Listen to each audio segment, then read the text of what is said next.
Good afternoon, ladies and gentlemen. Thank you for joining us today on this first edition of the second series of the Law in Crisis webinars hosted by the University of Ghana.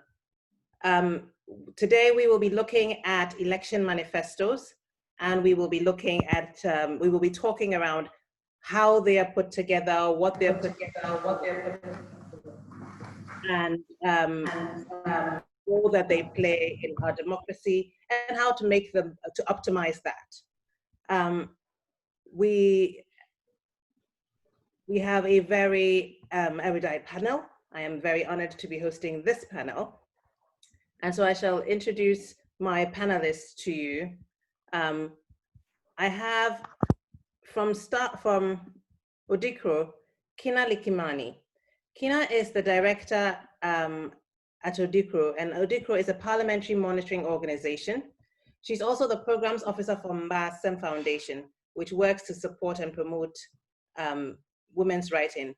Whenever Ghana is about to have an election, she moderates Ghana Decides, which is a non-partisan project focused on fostering a better informed electorate using online social media tools.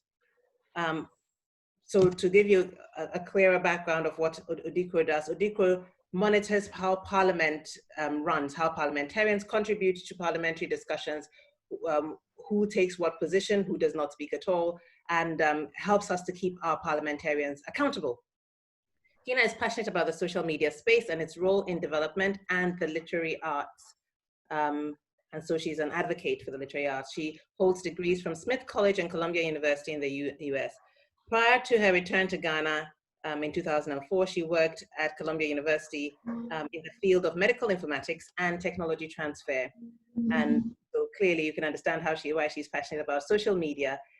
And given this wealth of information, of expertise, we look forward to how she engages with the questions this afternoon. Welcome, Kinna. Thank you very much for having me. It's an honor. Thank you. Our next panelist is Dr. Thompson. Dr. Thompson is former Director General of the National Development Planning Commission, NDPC, and he is a member of former President John Mahama's Economic Advisory Group. Dr. Thompson's previous engagements include his position as Senior Economic Advisor in South Africa to the UNDP, United Nations Development Programme, and as Senior Economist at the New York State Bureau of Fiscal and Economic Analysis. He has spent a considerable amount of time with helping political parties develop their electoral platforms, and so he's quite suited to speak to this matter. And he has served as the chairman of the CPP's Manifesto Committee. Dr.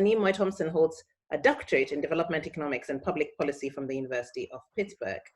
Welcome, Dr. Thompson. Thank you very much for having me on the panel. Our next panelist is Dr. Maame Gyekye-Jandoh. Dr. Gyekye-Jandoh is a senior lecturer and the head of the Department of Political Science at the University of Ghana. Her areas of specialization, are comparative politics, politics of the developing world, democratization, democracy and elections in Africa, and civil society and its role in elections. Again, a panelist very, very suited to discuss today's topic. Her current research covers civil society and its relationship with government, the state, civil society and its role in elections and democracy in Ghana, and the role of the international community in Ghana's democratization, as well as explaining the dearth of women's political participation in Ghana.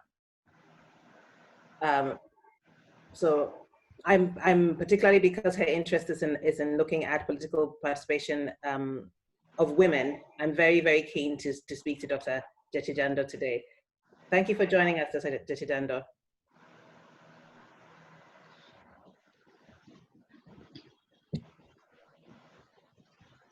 And my final panelist is Dr. Ibrahim Tanko Amidu, who's the program director and acting CEO of Star Ghana Foundation. And he will give us a short message from Star Ghana. So I will let him do most of the talking about what Star Ghana does and what his role there is. So before we go on, we are joined by the Dean of the University of Ghana, who will tell you more about why the School of Law at the University of Ghana has taken on this very important project. Good afternoon, Professor Atuguba. And good afternoon to the panelists and all the participants. I would not like to take too much time. I would just like to say thank you to Mause and the team who have been engaged in organizing this series of webinars on our elections. I'd also want to thank each of the panelists, whom I know quite well, for agreeing to do this. We feel that the School of Law at the University of Ghana must take a more central role in the discourse around critical national events, such as elections. We have a critical election coming up, and our aim is to ensure that we contribute to the debate in a sober, analytical, dispassionate manner. You can see this in the composition of the panel. So without taking too much time, I'd want to say thank you again to all the panelists for agreeing to do this.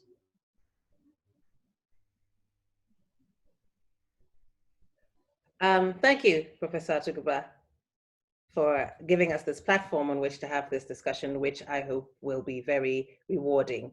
Dr. Tanko, we would like to hear from you about Star Ghana and its role in this series. All right, thank you very much. Good afternoon to everyone. I am Alhaji Tanko, not Dr. Tanko, but I'll gladly trade the Alhaji for a doctorate if you would award me one. It's a pleasure for Star Ghana to be associated with this series. The Star Ghana Foundation is a national center for active citizenship and local philanthropy, and was set up to follow on from the work of the Star Ghana program.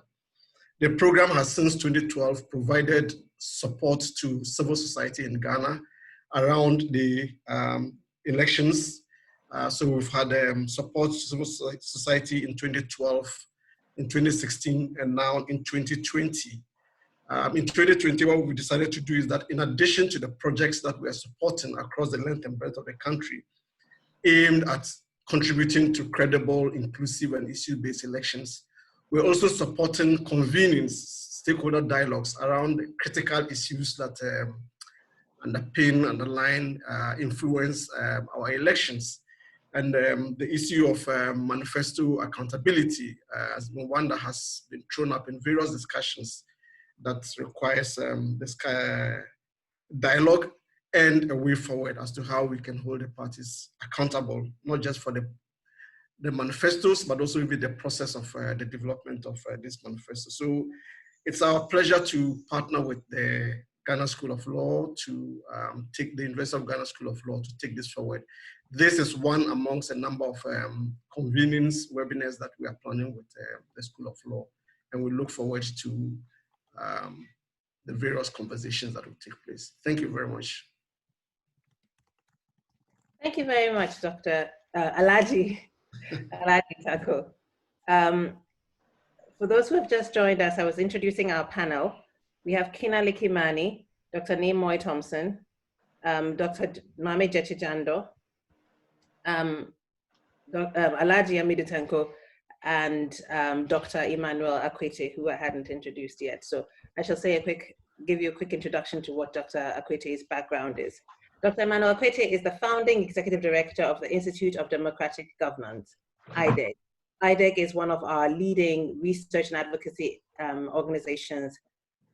And Dr. Akwetey has for more than 2 decades led policy research around democratic governance and human development, civic participation in credible management of multi-party elections, political and administrative transitions, and international aid and development effectiveness. Dr. Akwetey's expertise has been tapped by very high-level players such as the Government of Ghana, the African Capacity Building Foundation, the Government of Liberia, many bilateral donor agencies, and the UNDP.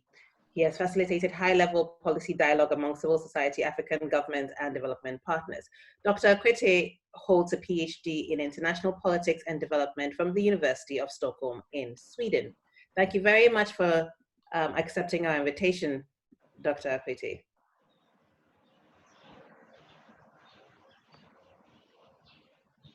So, hello, Dr. Akwetey, can you hear me? His mic is not on. His mic is off. Hello, Dr. Akwetey, can you hear us? If you can hear us, can you please? Now it's on. Mute the audio, yes. Maame. Welcome to the panel, sir. Thank you. Thank you. Can you hear me now? We do. We do. Okay. Thanks. I think this thing should come forward a bit more. Is that okay? Right. So today's discussion, as I said earlier, is isolating that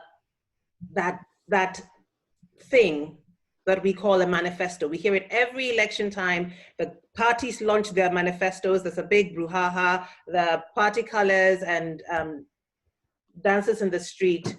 And then we move on to the election. And people talk about what the manifesto contained and the manifesto promises and the manifesto promises. But for a large number of people, what exactly the manifesto is not entirely clear. We just know that it's something that every party has and talks about going into the election. After the election, we don't hear as much about the manifesto. The next time we hear about the manifesto again is when we start preparing for the next set of elections. So I thought a good place to start today would be for our very well qualified panel to explain to our audience what exactly a manifesto is. So I will start with Dr. Maame Gyekye-Jandoh, if you don't mind. What exactly is a manifesto? Thank you very much, Maame. If I can call you so, I think, Maame Abena. Maame, I prefer Maame. Maame, okay. And I'm Maame also. So what is a manifesto? A manifesto, if derived from Latin itself, meaning the Latin manifestum simply means clear or conspicuous. And it refers to a published declaration of a party's intentions, motives, or views. In this case, we are talking about political parties. So it could be an individual, group, political party, or government's intentions. But here we are talking about political parties and governments. So it's a published declaration of the intentions, motives, or views of the political party or government. And it is very important in the sense that over the years, when we have elections and we fight elections through manifestos, this makes political parties quite programmatic. In fact, from the literature, you find that it is good to have manifestos because they ensure accountable and responsible governance. They help confer mandates on successful parties. They can also foster intra-party democracy because party, big wigs and small wigs, if there's a word like that, all join to contribute to making input into the manifesto. Manifestos can also be used to help force change, sometimes on reluctant civil servants.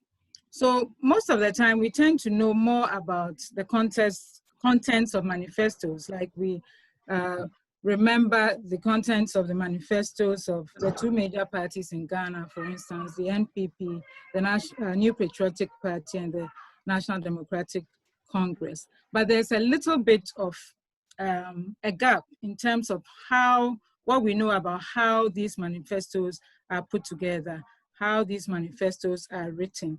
And so this is something that we want to look at as well. Thank you. Thank you very much, Dr. Gyekye-Jandoh. Emmanuel, if I may ask, from what Dr. Gyekye-Jandoh said, does that mean the manifesto is a document, a single document? Is that what it is? Yes, in a way, because you see it published as a pamphlet, as you don't see it as a treatise, a thick book, and they try to simplify it. But I think in our context, I would say that manifestos have never gained the prominence they've gained in this election. In previous time, it was a secret document. You heard about it, but you didn't see it. The majority of the population and the electorate hardly see the manifesto document. Sometimes when it's launched, it comes with a lot of fanfare and mistake. Sometimes some put blood on the manifesto to show their commitment to it. Others just mention it. And I had a situation once where I was talking to a very prominent member of the two parties. One of them, I don't want to get into party names here. And he said to me that, Emmanuel, why are you fascinated about manifestos and asking so many questions and you think they should be held accountable? And said, if you can tell me or find 3% of the leadership of our party who have read the manifesto and have seen it and know it, I would give you so much money for you to do this manifesto work. And it used to be published very late, sometimes 2 weeks to elections. And there was always fear that if you publish your manifestos early, your ideas would be stolen. So it wasn't seen as a document containing a set of proposals, potential public policies that if a party is elected is going to be implemented, and that ought to be debated. It's like something that you must only put out, in bits and pieces. Since maybe last year, we've seen that manifestos have become gaining prominence and being put out a lot of more because all the parties have been referring to what 2016 manifesto, elections manifesto, and that's what they're going to implement. Of saying a party has a manifesto and once elected, hey, my internet connection is unstable. Do you hear me? Hello, do you hear me? You were dipping in and out for a contact. Hello, do you hear me? Yes, we can. You were dipping out for half a second, but we can hear you perfectly fine. Hello, you hear me now? Yes. Yes, we do. So the media have somehow they get hold of the manifestos. They know it more than the members of the party, including the executive. And the processes of producing this document itself is a bit secretive. I'm happy Nimoy has experience doing it on CPP, for CPP, and I hope you can tell us how open it had become in this day of NDC. But I think the important point I want to make is that it's a document whose content is least known to the electorate before they vote, either because it was published very close to elections or nobody took interest in it. And so it was even thought to be useless. But manifestos, people don't vote on the basis of manifestos, okay? Because they never see it and many can't read it and it's never discussed in any detail. Party members themselves don't know. It's often a small group. So it's the media that try to look at 100 days and what you have achieved, and they will refer to your manifesto, and they've popularized it a bit. But come to think of it, yes, it's a document, but whose contents are not known and have not been thought to be shaping the decisions that the electorate makes. Somehow it's changed now. Maame, I can see you want to. Yeah, because it leads me to an illustration question I was going to let Kinna jump in on, which is as a monitor, as a person who's monitored elections, if the manifesto is such a little known document, and if within the party itself there's such little consideration and respect for it, then what role does it play in our democratization? What role actually, I would like Dr. Gyekye-Jandoh to join in on this after Kinna speaks, that in the wider context of politics generally and democratic theory, what role is the manifesto supposed to play? And I'd like, Kinna, if you don't mind addressing the question, what role have you observed it playing in our elections factually? Okay, so we can assume that the role it's supposed to play is possibly twofold. One is to inform the electorate about what a party's agenda will be. And that statement is problematic. I'll come back to it. And then the second one would be to judge the party that came into power, their achievements and work in light of what they said their manifesto will be. But like so many things about our democracy, it's a shiny object that does not deliver. And I think that some of it could be that in the absence of, I suppose, ideologies and kind of concrete plans, civil society and the media have made more of the manifesto than, like Emmanuel has said, the parties themselves.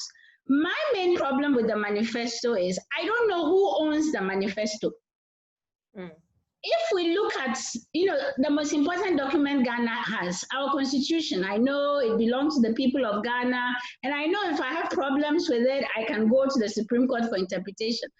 I do not know, and I've been monitoring elections, I don't know who owns the manifesto. And when I say, my first point about it's to tell us what a party intends to do, well, we don't vote in parties. We vote in an executive, and then we have a majority in parliament. So for me, the manifesto is so problematic because it's not the party that is coming to run the country, it's the executive. I'm never clear as to whether the candidates have made input to it, and when push comes to shove, is that their final word document? So again, it's a shiny object, and it seems to, I don't know whether it's added to our democracy. I certainly don't see it guiding the majority in parliament. It is not obvious, even when the minority is opposing the majority, that they are doing so from an informed position of their manifesto. Yeah.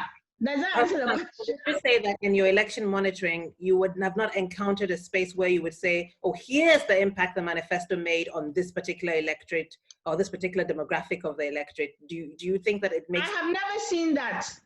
But then let's just suppose that we all knew that the candidates, I think for the 3 times he was the NPP candidate, Nane Akufo-Addo said he would do free SHS. And for me, that was the manifesto, because he said he did. But then when you look at the larger manifesto, you see, we need to separate this out between the party and the person who wins the election. The first thing we need to be clear on is the manifesto the course of action for the executive who wins the election? Is it to guide the MPs when they are in the majority? I'm unclear, and if I'm unclear, I don't know what the ordinary, because this is like my field of work. We'll come back to that question a little further in the discussion. I was going to ask Dr. Gyekye-Jandoh now if she can share a bit of a theoretical framework for us on, in democratic theory, what is the point in the manifesto? Thank you very much, Maame. So simply put, democracy is about 3 key things, freedoms, competition, and participation. So just simply put, the elections provide as political parties the opportunity to compete amongst each other, to win, the government seat. And we also have participation. It affords participation of the voters or the electorate in selecting who their leaders will be. And then, of course, liberty, freedom is very, very important. We want democracy to promote freedoms and rights of the people. Now, embedded in all this is the idea of accountability. And in fact, democracy, this theory and practice of democracy really emerged out of this notion of a social contract. So I would say that a manifesto, I think it's becoming increasingly important. And in democratic theory, what does it do? It helps to definitely promote a reference point, provide a reference point for holding the party or government, the party in government accountable. It also helps put the focus on issues rather than personal, insults and so on. What are the issues? What does a particular party want to do? So it encourages issue-based campaigns and provides the electorate, very, very important, it provides the electorate information on what their party priorities, party priorities are and what the party will do. So yes, in the past, manifestos were a kind of secret. We only heard about them. We didn't even hear about any formal manifestos, but I would argue that in the last 2 elections, particularly in the 2016 election and before, we've had increasingly party manifestos coming to the fore. And this has really been helpful. If you recall the IEA, Institute of Economic Affairs, presidential debates, they afforded the electorate a view of the candidates, who the candidates are, the parties, and particularly their manifestos. And I'd argue that particularly in the most recent election, based on the manifesto, the fact that a manifesto could be put together that had certain clear bullet points and clear sort of, how should I say it, that were put in slogans and so on. Even though the manifesto, let me come back to it, even though the manifesto is really a strategic document that a political party puts together, usually by sophisticated political party elites. And most of the time, the masses may not necessarily read it. They can't read it. A lot of them cannot read it.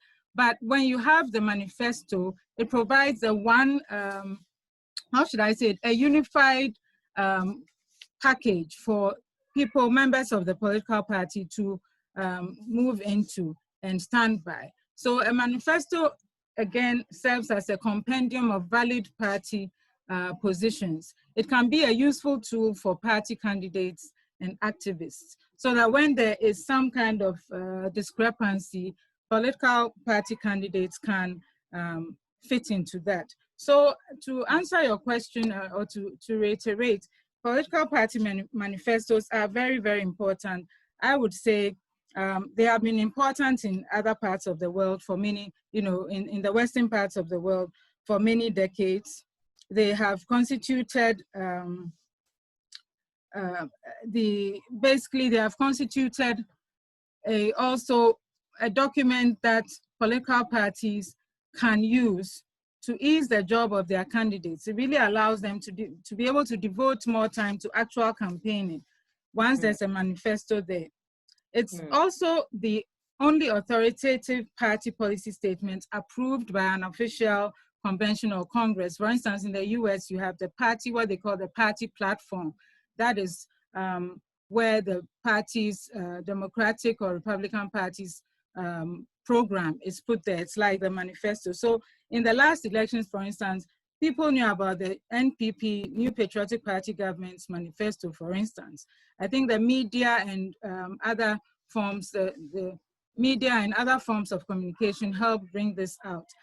And you had these key slogans: one party, one district, one factory, one village, one dam, and so on and so forth. And these were key slogans that help. And then, of course, the free SHS, for instance, free senior high school policy. So it afforded, I would argue that it afforded voters something to look at, policies that they can look at and expect from the government. And governments also, in a sense, begin to think about the fact that they will be held accountable. And so you can see that, for instance, the current government really put a premium on implementing the free senior high school policy, for instance. So I don't know if I've answered your question, but I think it's definitely very, very, very important. Thank you. Oh, I will come back to some of the thoughts that you raised in that, but I have the one person on my panel who could tell me in practice what role the manifesto has played in a political party's journey, is Dr. Thompson, and I would really like to hear from him right now. Dr. Thompson, how, in your experience, has the manifesto contributed to a party's journey in an election? And what relationship did it create between the electorate and the party, if any? Well, thank you. And speaking of Koko Nankaka, maybe I should go into my electronic Koko Nankaka and share the first manifesto in our history, the CPP Manifesto of 1951, and what it stood for. The name was Yen Arai Assassin, and of course, it was devoted, among other things, to overthrowing the imperialist government and so forth and so on. But there was a couple of places that I would like to quote before I even get into contemporary manifestos in our politics. There's a section B, page 2. It says, this is for February 1951. It says the Convention People's Party aims at launching a 5-year economic program for both social and economic development of this country in order to afford the people an increasingly higher standard of living, which has long been denied to them under the Crown colony system of government. All right, and then it goes on, and here is very interesting. For the first time in 1951, we talk about free secondary school education. Elementary and secondary school education, as well as trade and technical schools, will be free. This is under a title called scholarship. So you see what they say, that there's nothing new under the sun. This is something that's been around for nearly 70 years. It took us that long to actually get to that. But the critical point I would like to draw here is that they make specific reference to an economic or a development plan independently of the manifesto. And this is what is relevant within our contemporary political system. You did ask a number of questions. Yes, the manifesto, as it is being prepared and presented within the Fourth Republic, is a party document, not a government document.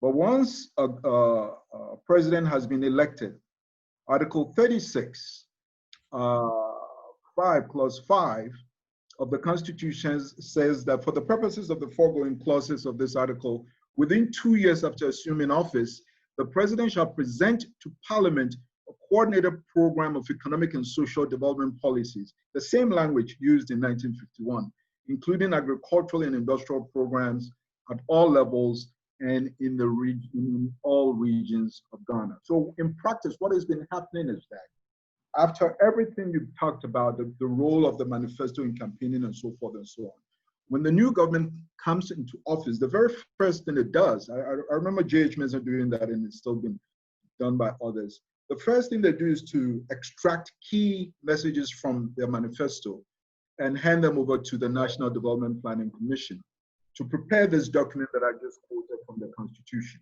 And that's the first step towards, quote unquote, nationalizing the manifesto. It's now being transformed from a party document to a national document. That's the coordinated program. And then there's going to be a policy framework, and then the plans. And when I was there, I tried to collapse it because the steps were too many. And so typically by the time the coordinated program was done, it would have, the party of the day would have been in power for 2 years already. And then they begin to run things haphazardly afterwards. So once the manifesto is not translated into the coordinated program, it is presented to Parliament. That's when it becomes a national document. And Parliament discusses it and adopts it. And then it is passed on in the form of policy framework or policy directions to the various ministries, departments, and agencies, as well as the MMDA. So as I speak with you, if you look within the MMDA's medium-term plans, they all reflect the manifesto of the MPP. Similarly, if you look at the sectorial plans, they all tend to reflect that. The problem in terms of implementation and management is this tendency to misconstrue the manifesto as a national development plan. Because the manifesto basically is an aspirational document, a wish list, if you will. And so once you've attained power, you are supposed to now subject those promises to some sort of rigorous analysis, see the practical implications involved, the resources and whatnot. But we don't do that, even though it goes through the NDPC and so forth and so on. So I'm sure you've heard this, where a government official is saying, well, we are doing this because it's in our manifesto. So they were setting up because they were in manifesto. Never mind that we had a shortage of lecturers or professors, we didn't have the facilities. So there's been this disconnect between the manifesto's lofty promises and then the realities on the ground. I call it idealism meets realism. So that's something we are working on gradually. And then it comes to the manifesto itself and how it is prepared or structured. Sometimes, obviously, you did mention Akwetey. I'm sorry.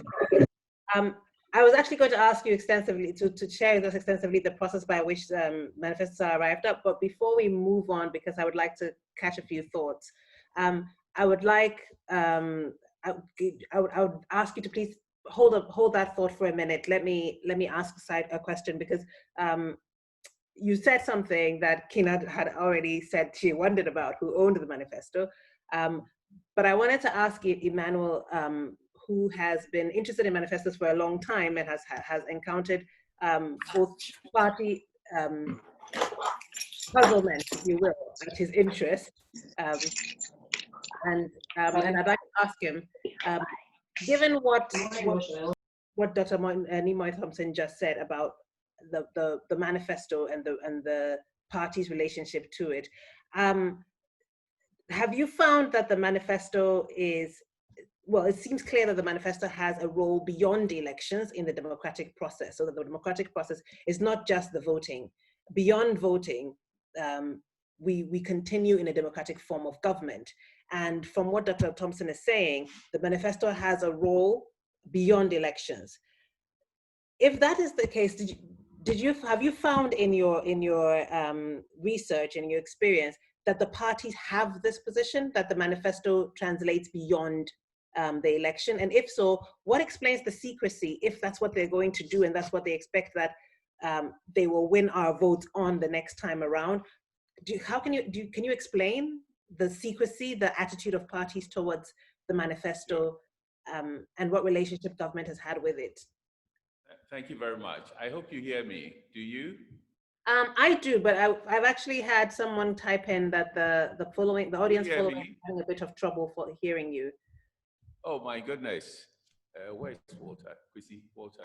Hello, do you hear me? I do hear you very clearly. Okay, let me go on then. Maybe they'll hear it from you. I think the first thing is that, yes, manifestos in parties seems to be instruments, momentary instruments for all the parties, because they are not sure they are going to be elected or into government.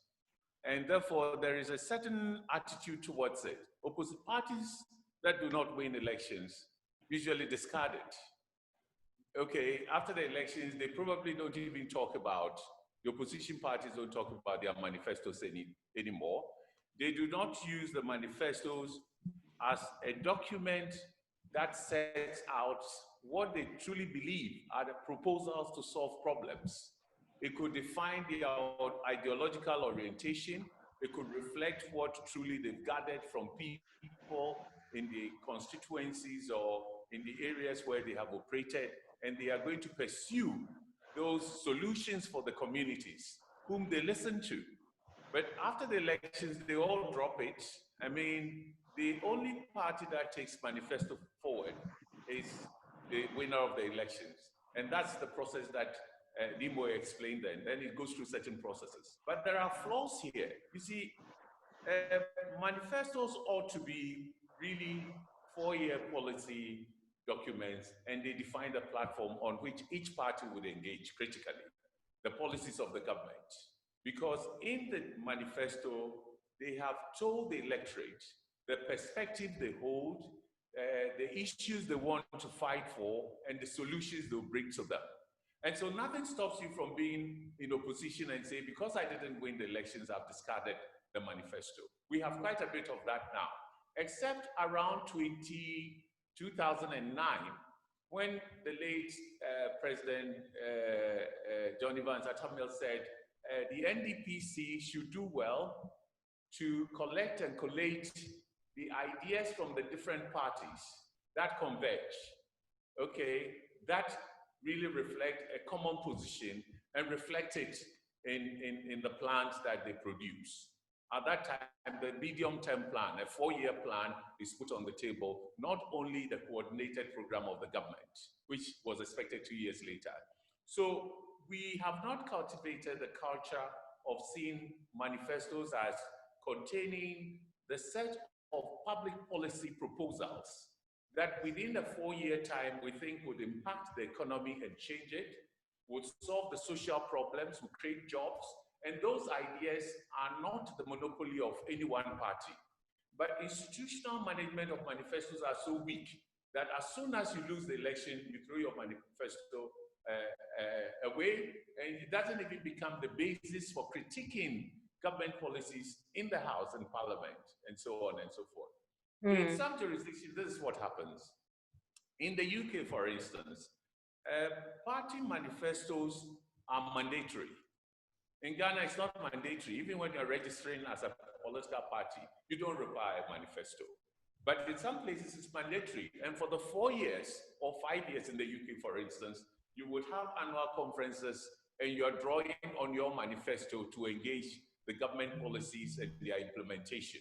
And you may critique it, you may change your perspectives on things, but it is a requirement of every party in Parliament and even outside Parliament that each year you tell us what you have done with your manifesto, how you've propagated it, how you've used it to influence policies of government, or what changes you see in the problems that you said you would solve. We do not have that here.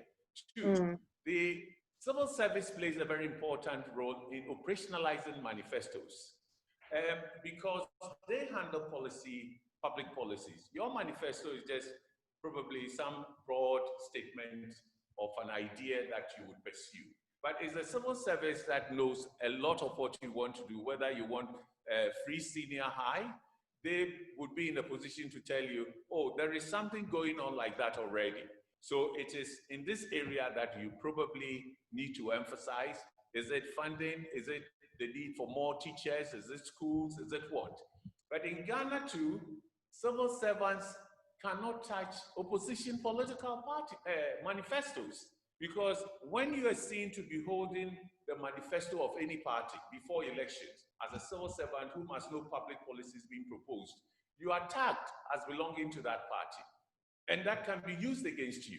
So the only time civil servants seriously take manifestos and see what is the content and how do we operationalize it is after the election, and it's strictly the winning party. The manifestos of the other parties, no matter the content, are all discarded. They don't touch them, they just put them aside. So it is not infusing the ideas, the convergence of ideas, the complementarity of ideas that will solve some of the problems we have in education, employment, sanitation, water, call it. There are sometimes more powerful ideas in the smaller parties. For instance, health insurance came from PNC, but the big parties took it up. They did not even acknowledge source. So you do have a lot of these things to deal with. Right. All right. Sorry, did you? Yeah. No, Nemo endorses everything I said, honestly. That's probably because I was once in charge of research at IDEG. You didn't mention that in my introduction.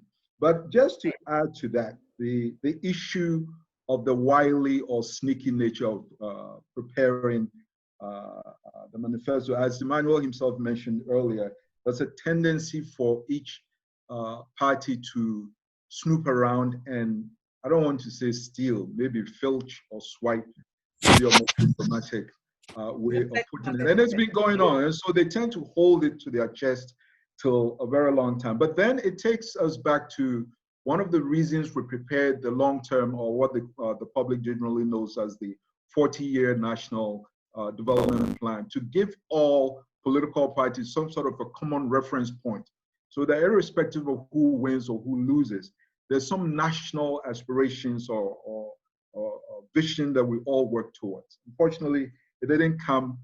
It didn't serve the role that we wanted it to serve. Hopefully, in the future, it would. And it's critical because, especially when a party is in opposition, it tends to be highly unaware of what they will be inheriting if they win on the basis of all those wild promises that they make.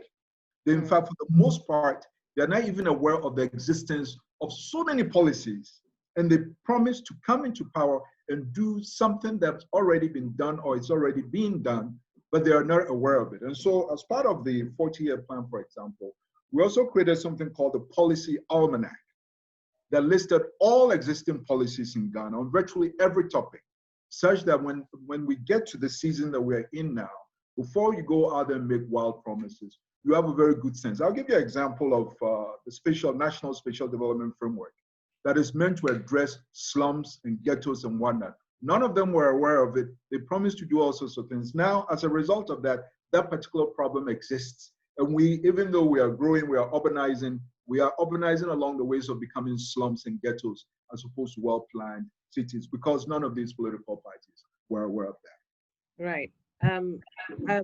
Thank you. We will come back to that topic because that actually is a very important discussion. I'd like to ask Kinna, so I want to look at how the manifesto is put together now.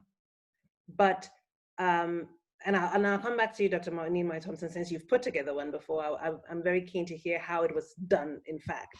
But before we come to that, I would like Kinna to share with us from the standpoint of an observer and one who has keenly and thoroughly researched that process, how are manifestos arrived at from the standpoint of a person not involved in the process, but who has to make decisions about the elections, about the party, based on this manifesto and this lack of awareness of exactly the methodology?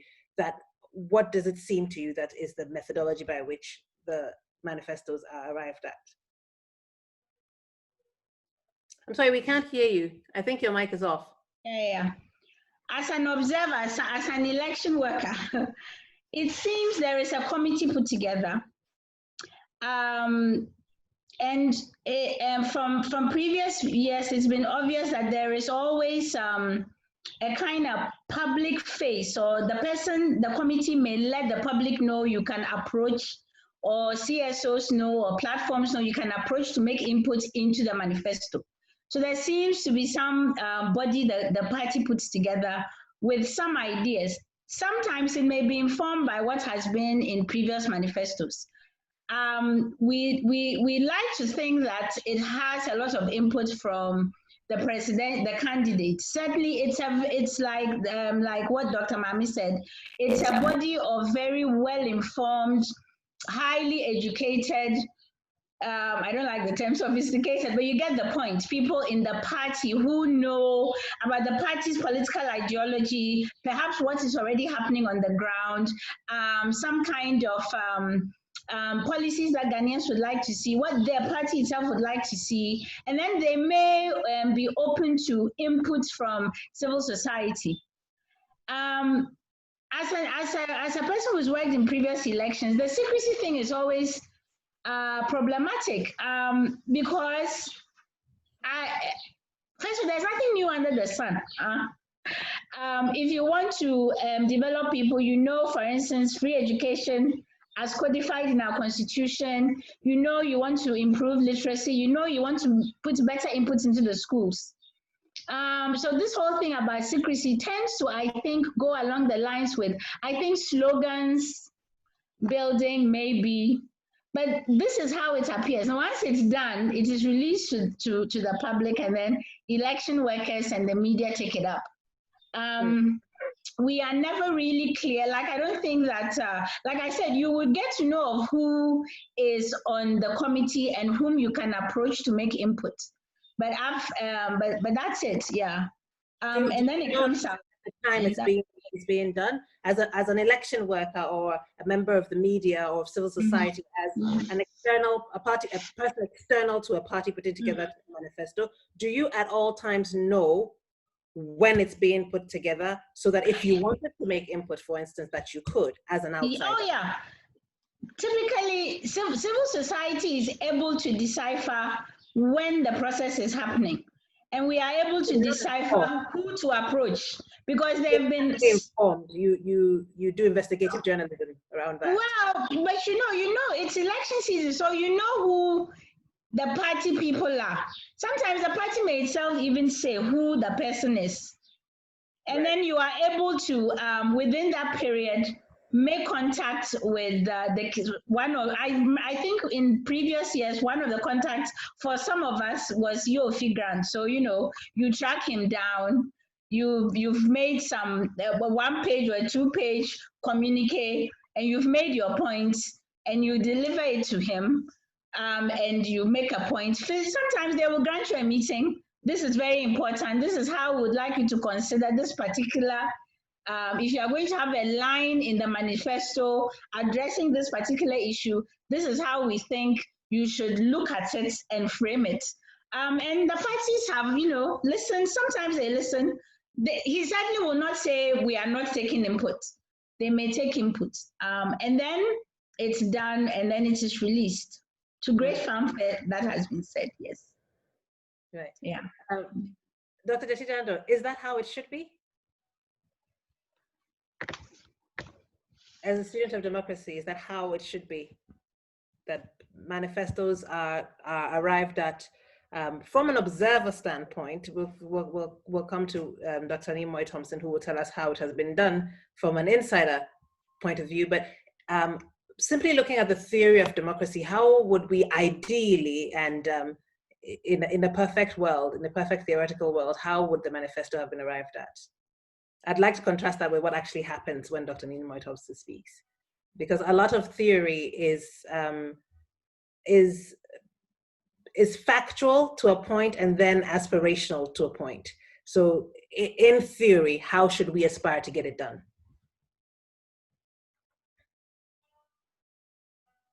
I'm sorry, we can't hear you.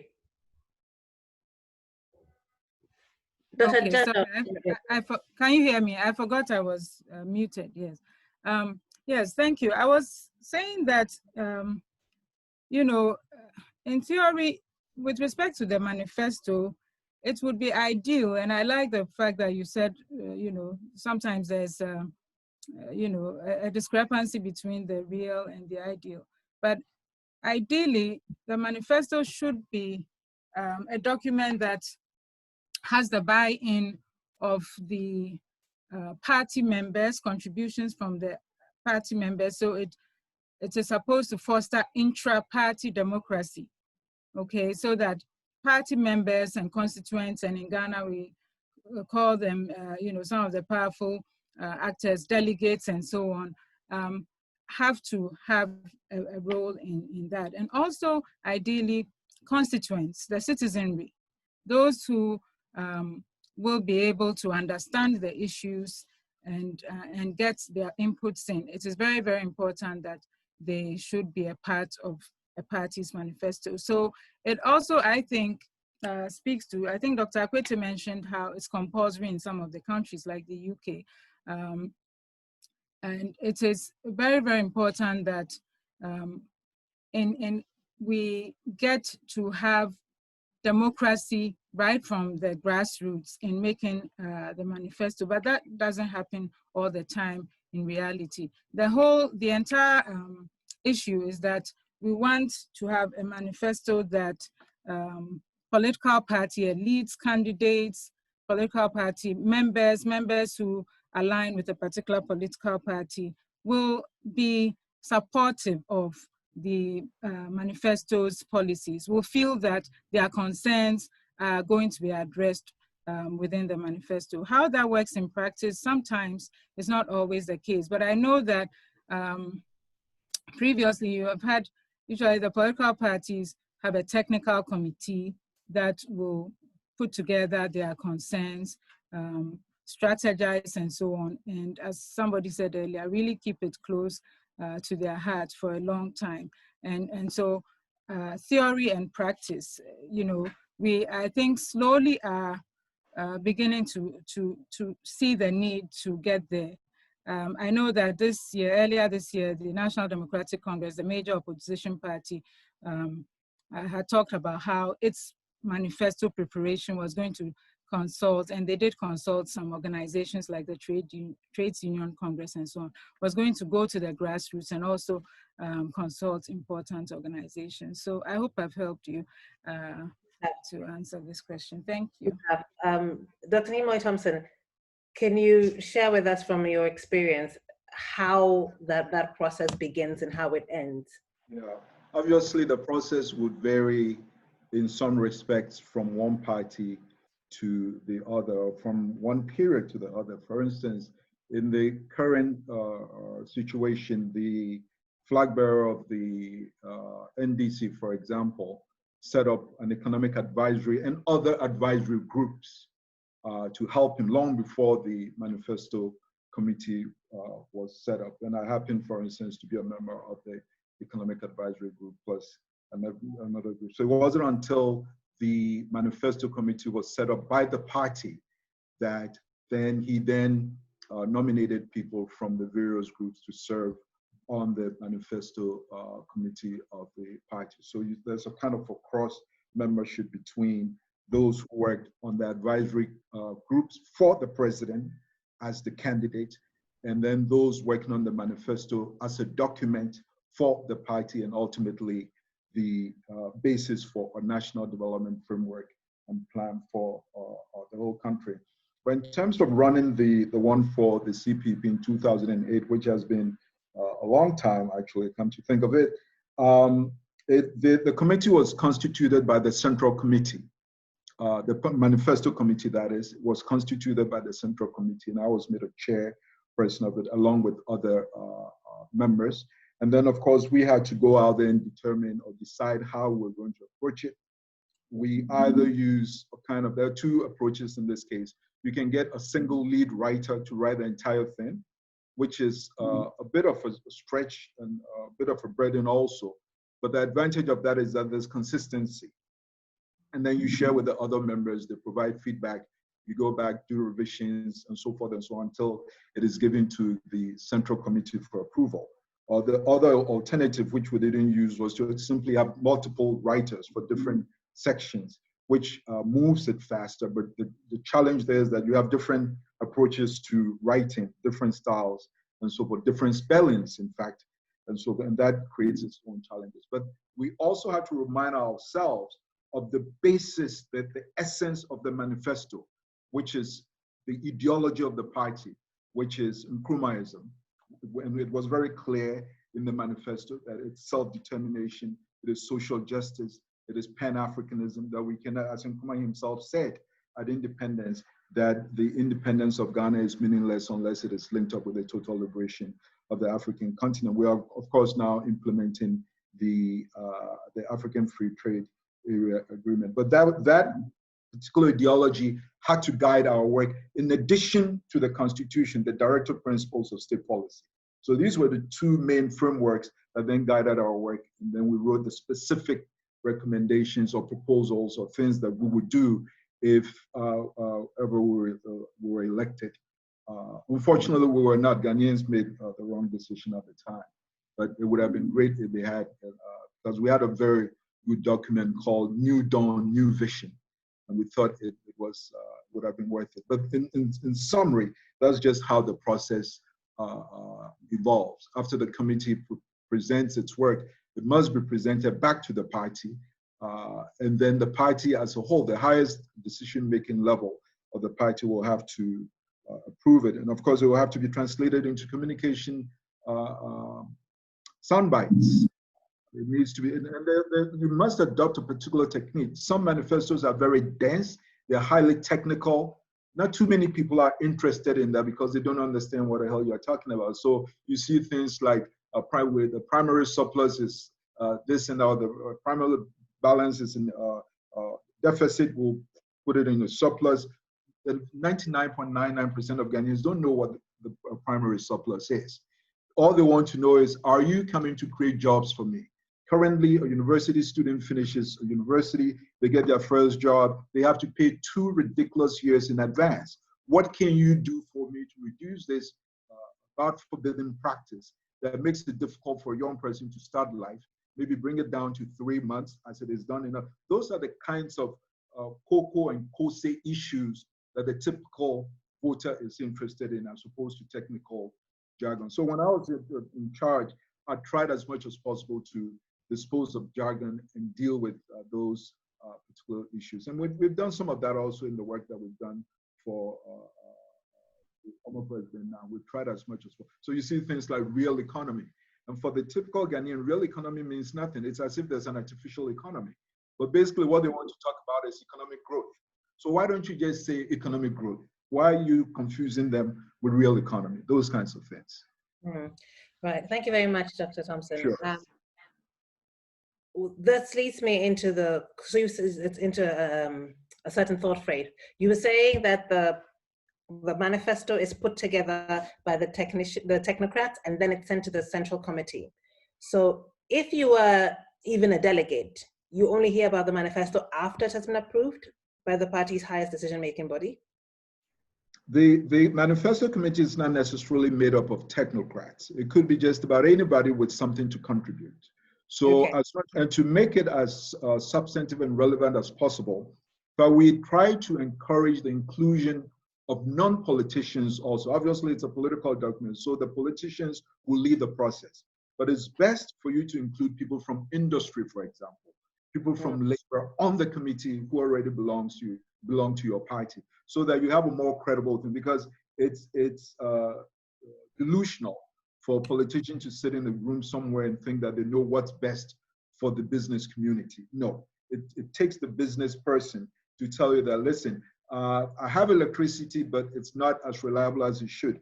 If I could only get it this way, I can create 5,000 or 500 jobs more. And then you use that as a basis for formulating policies in the, otherwise you come up with a vacuum. And as I said, there's been a tendency in the past, it's disappearing now, but in the past, it was all a wish list. If you elect us, we do this, we do that, completely unrelated to reality. And then they come into office and then they start scratching their head and say, well, we didn't know that the situation was so bad or this and that, and therefore we cannot. Well, that's because you did not expand the basis of the group that formulated it. And if you had done that, you would have known a lot more. So it's not just technocrats, it's a cross-section of people, right, typically led by the politicians who must answer ultimately. But businessmen, businesswomen, student representatives and all that are typically invited to make contributions to that. Right. This brings me to the space of inclusion. I was going to ask Emmanuel as civil society and Kinna as election worker. But there's a question here that ties in nicely with it from Vera Haibo. So I'm going to read her question and then frame my question around it. So Vera asks, what could be the importance of translating manifestos into local languages? And the question I'm interested in an answer for right now is the nature of inclusion. How receptive are political parties to inclusion in the process of creating the manifesto, both within their party, because by nature, it must be a document drafted by a small, select group of focused thinking, individuals who will focus on that matter, study it narrowly, and put it together. Which is not to say, there's nothing wrong with that. The question then is, how do you get everyone to own it? So our political party is sensitive to questions of inclusion from an internal perspective, and externally, beyond their own party members. What steps do they make to make the process of creating their manifesto more inclusive? And like Vera asks, would it help, for instance, if they were in local languages? Emmanuel, would you like to take that?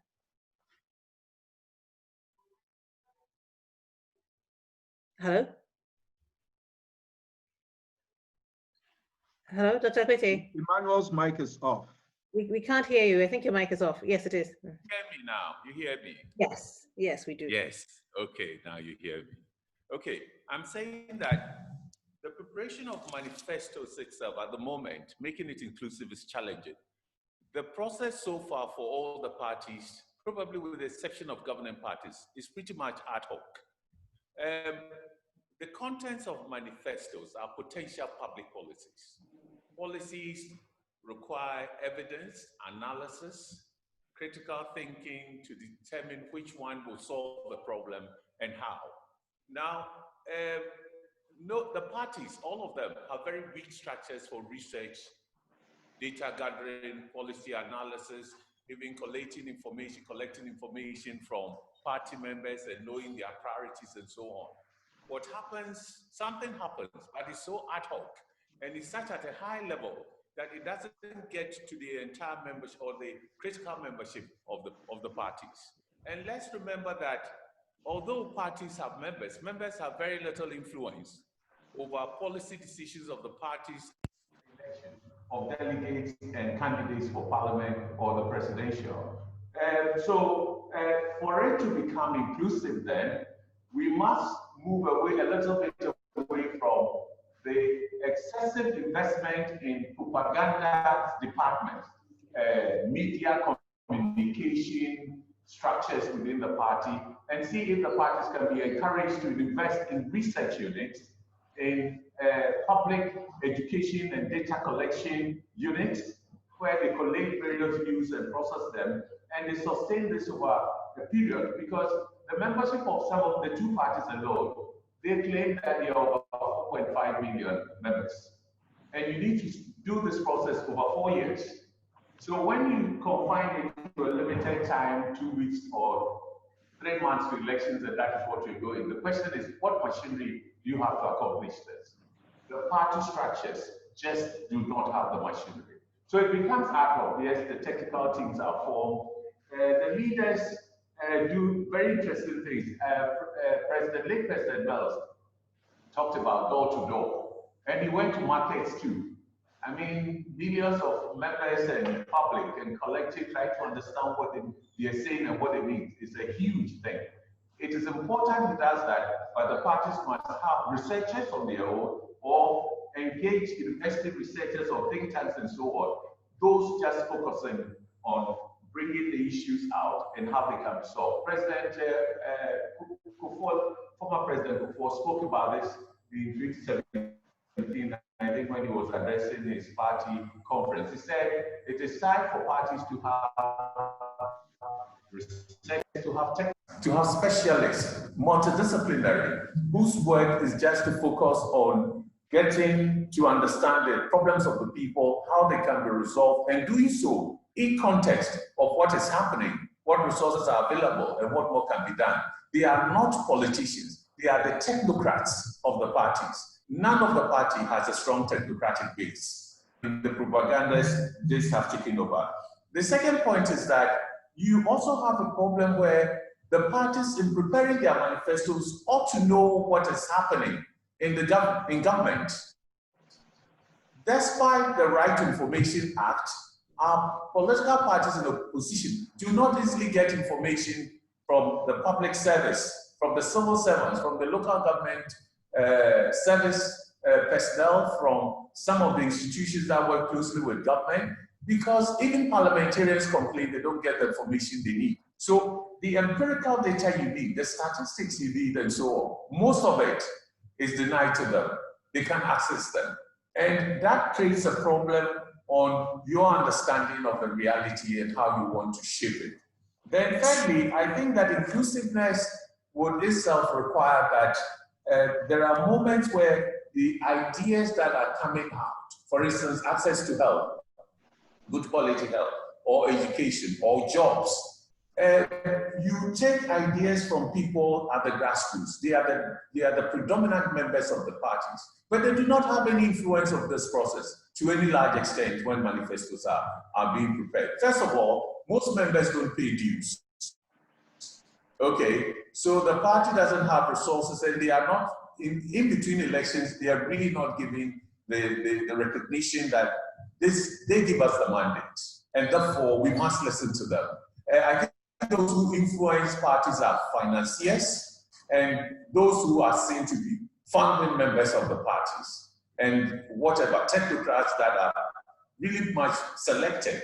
So there is this gap, and I think going forward, developing our parties or embarking on policies that would reform or improve the conditions for parties to get into policy formulation and getting people involved to articulate, to their ideas, to aggregate them, process them, and go back to them for them to nod and say, yes, in this way you help us to process our farm produce, or you help us get the land we need, or the irrigation and so on. I do not for sure know how One Village, One Dam was based on some sustained engagement and conversation with farmers, okay, across the country, and saying, well, if you give us a dam, then we are going to shoot up with our production and so on. So it is a little bit artificial, and it is in the sense that we need to open up space for parties to get into the development nitty-gritty, and that is at the local level. And we've kept the parties out of it. The Constitution simply says, Article 55 says, look, yes, the parties cannot participate in the local government. They can educate people, but you can't participate in local elections. You can't get into local assemblies. You can't hold any posts there. But just educate people for national elections. So they are election machines. And unless we make a reform that makes it really the reality that a party at the local level lives with the people and tries to grapple and solve their problem, which will change your orientation at the structure, that you need to be providing support for them to respond to the needs on the ground, not just for elections, but to implement policies that bring about real changes in their living conditions. So the way we've designed the system is not helping us at all, and it's making it very difficult for the parties to come. So it's an exclusionary process, it's very ad hoc. How do we get it systematically done, and how do we get it sustained over time so that policies are realistic and effective when they are implemented? These are the challenges. Thank you. You see, I spoke for very little time, so.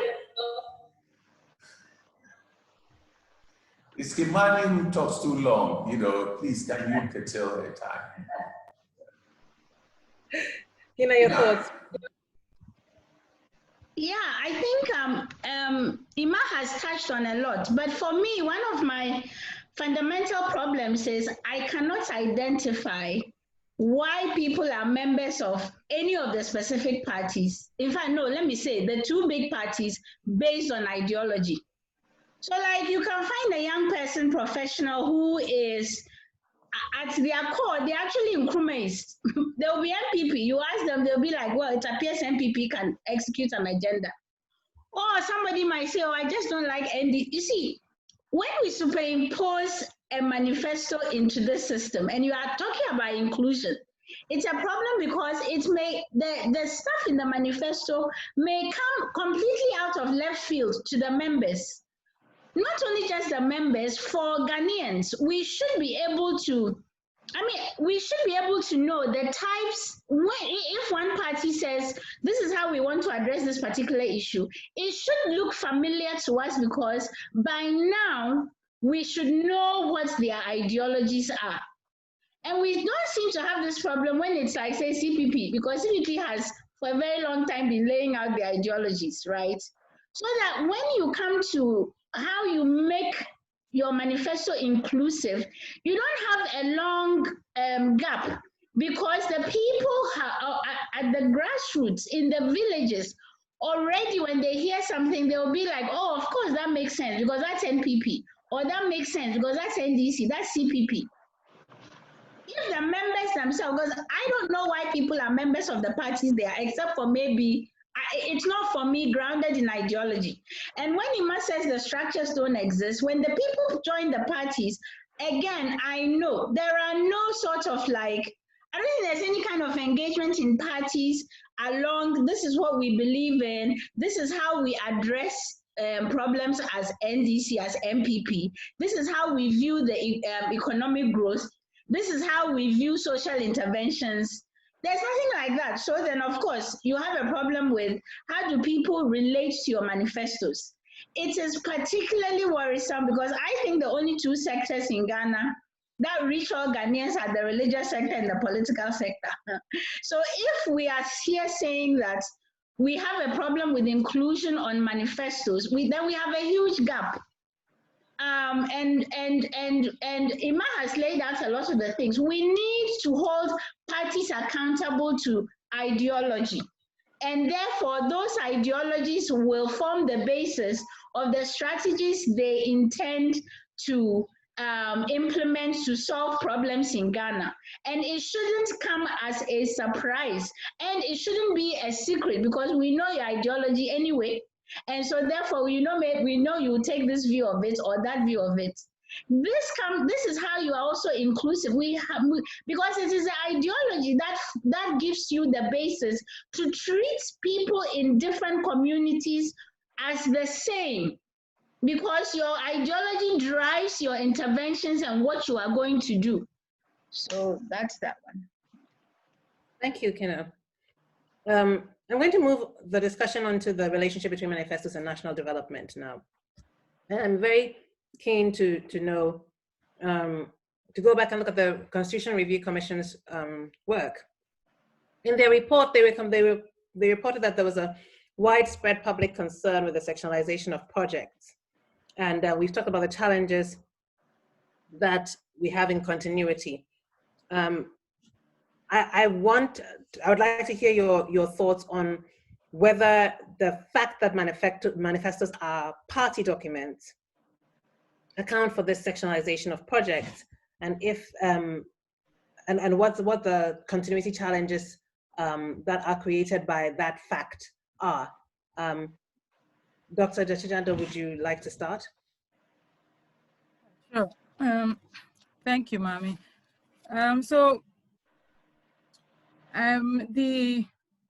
The issue about whether a national development plan, in a sense, should be binding on all political parties, or so that when they come into power, they should follow in that direction. This was a recommendation, as you mentioned, by the Constitutional Review Commission, set up by the late President Professor Mills. So I'm going to give you my personal view. I think that actually trying to have a binding development plan on parties in the present and to come, party governments and parties and governments, I think it goes against the democratic ethos itself. This idea of the freedom to consult and so on, and to change one's mind. And so it can become a bit too static, not making way for innovative ideas and new things that may come up. Also challenges. However, this is not to say that there should be no framework at all.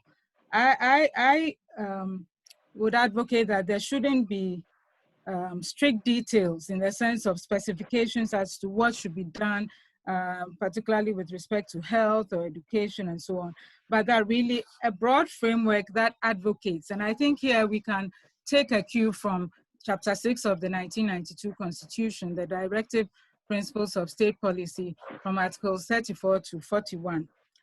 Here we can take a cue from there, where the government has to, and the state has to take care of people, particularly minorities, and everybody, persons of disability, has to cater to the needs of women, the needs of the poor, and so on.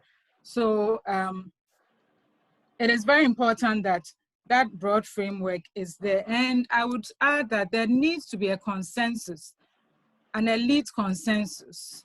I'm not sure if we've reached there entirely, but to some extent, we may have reached that elite consensus a little bit.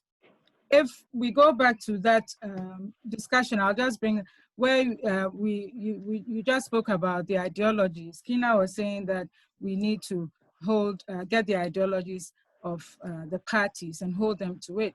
But I would argue that if you look at the current two major parties, the NPP in government and the NDC now, there may not be so much of a complete difference between them, particularly if you look at their goals to provide social protection policies for the people. And if you take what is it called, policies like the National Health Insurance policy, you take the free senior high school education, you take issues on jobs, sanitation, and so on. There seems to be some elite consensus that whether you're a center-right party like the New Patriotic Party or a center-left party like the National Democratic Congress, that there is a need to focus on providing some welfare policies for the people. So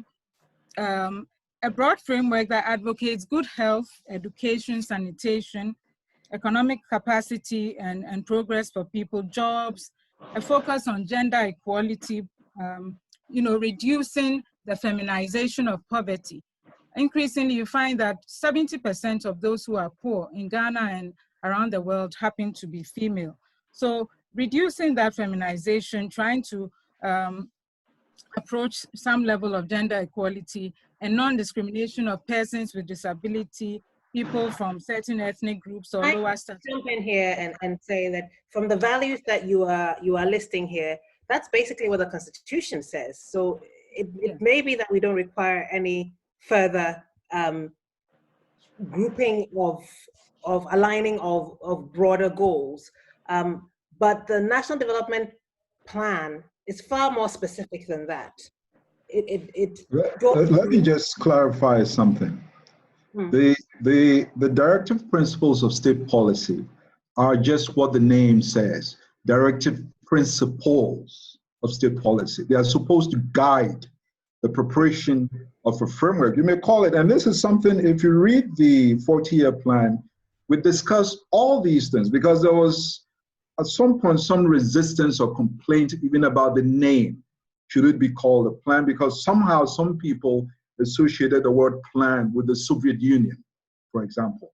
Even though the United States, the mecca of capitalism, for example, has a 100-year, 100, not 40 or 50, 100-year plan for creating jobs, split into ours was 40, split into 10 4-year plans. So there's a section in the 40-year plan where we discuss the various names given around the world.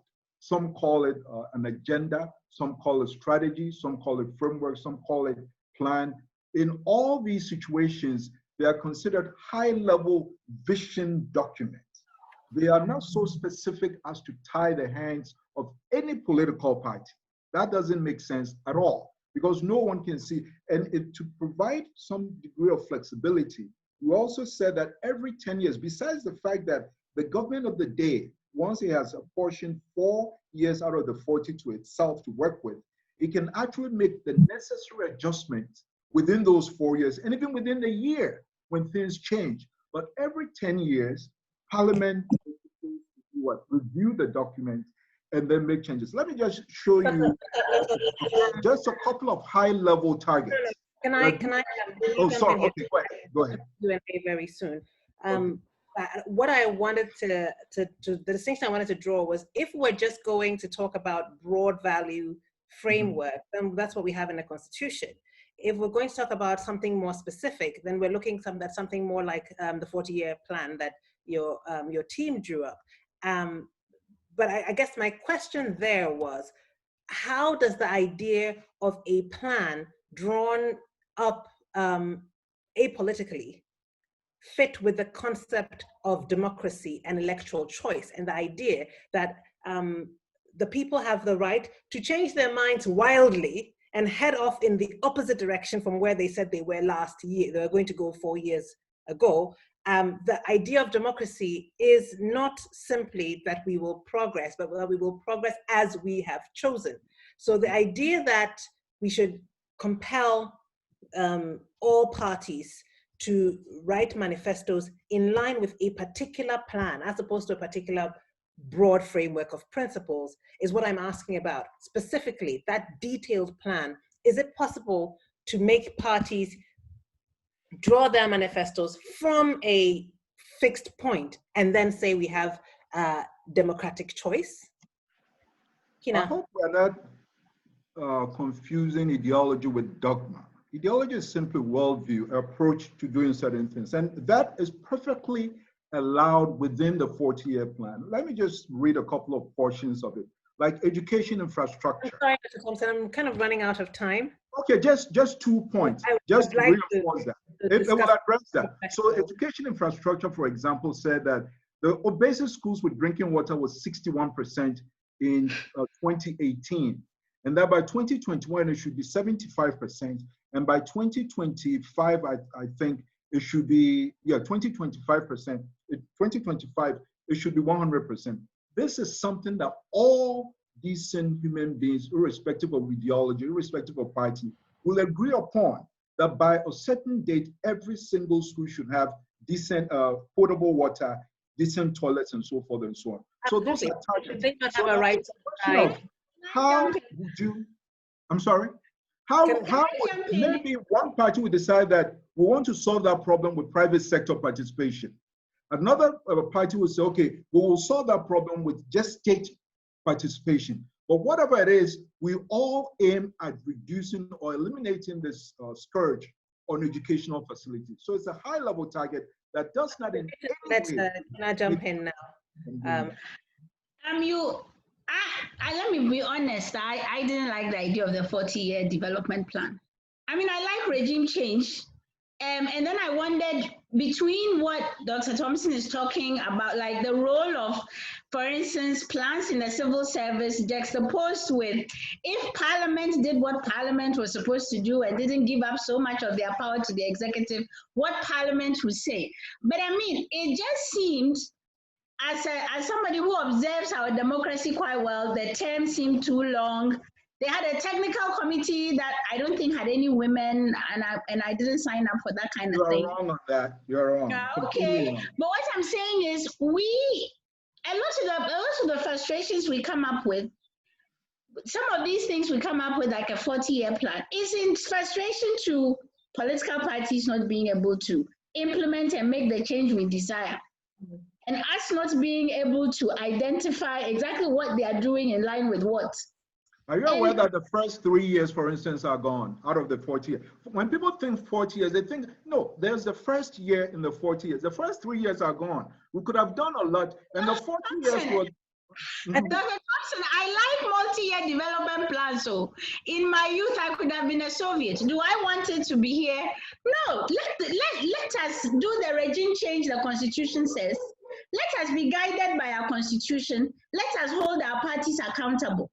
Our fundamental problem in Ghana is transparency and accountability. We cannot circumvent any of those. It is democracy is so people energy intense.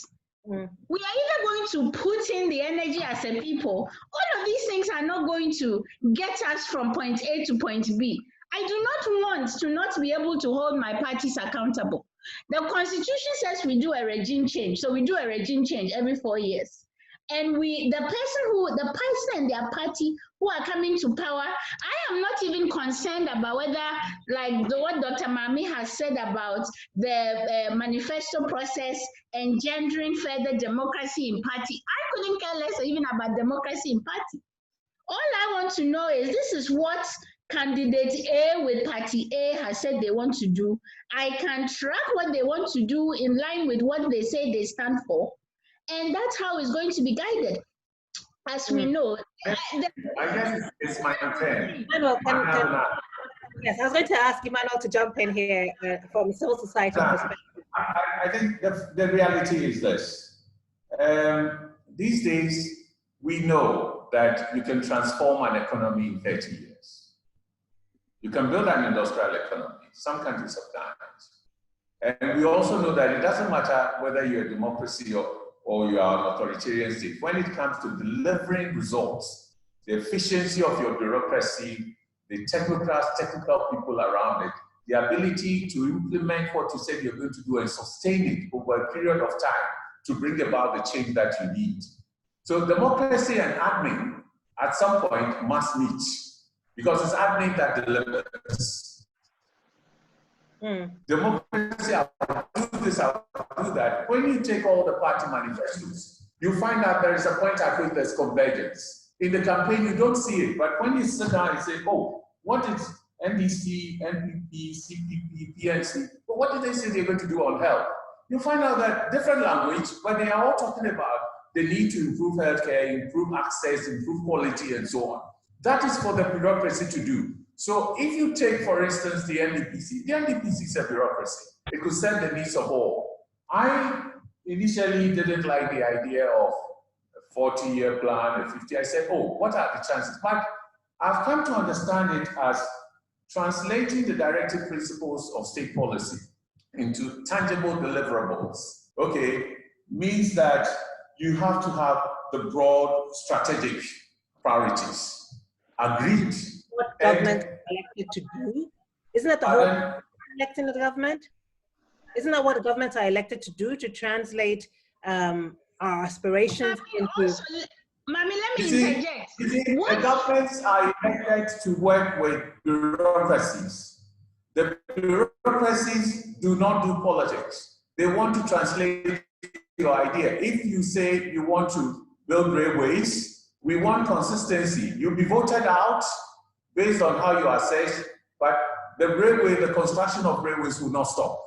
It's going to go on, and every government will come and take it to another level. It is very important because it's incremental, but it must be sustained. So delivering development, okay, does not contradict the freedom of choice and so on, except that when you have made your ideas known, the question of how you're going to achieve your goals becomes important. Here we are, hospitals started by one government, or schools started by another, or a bridge started. We have the audacity and to say, well, let's forget this. It's taxpayers' money, it's a loan. And yet we need those to improve the lives of people within a certain time. And we've done most of the things from improvement time to now, when governments have changed.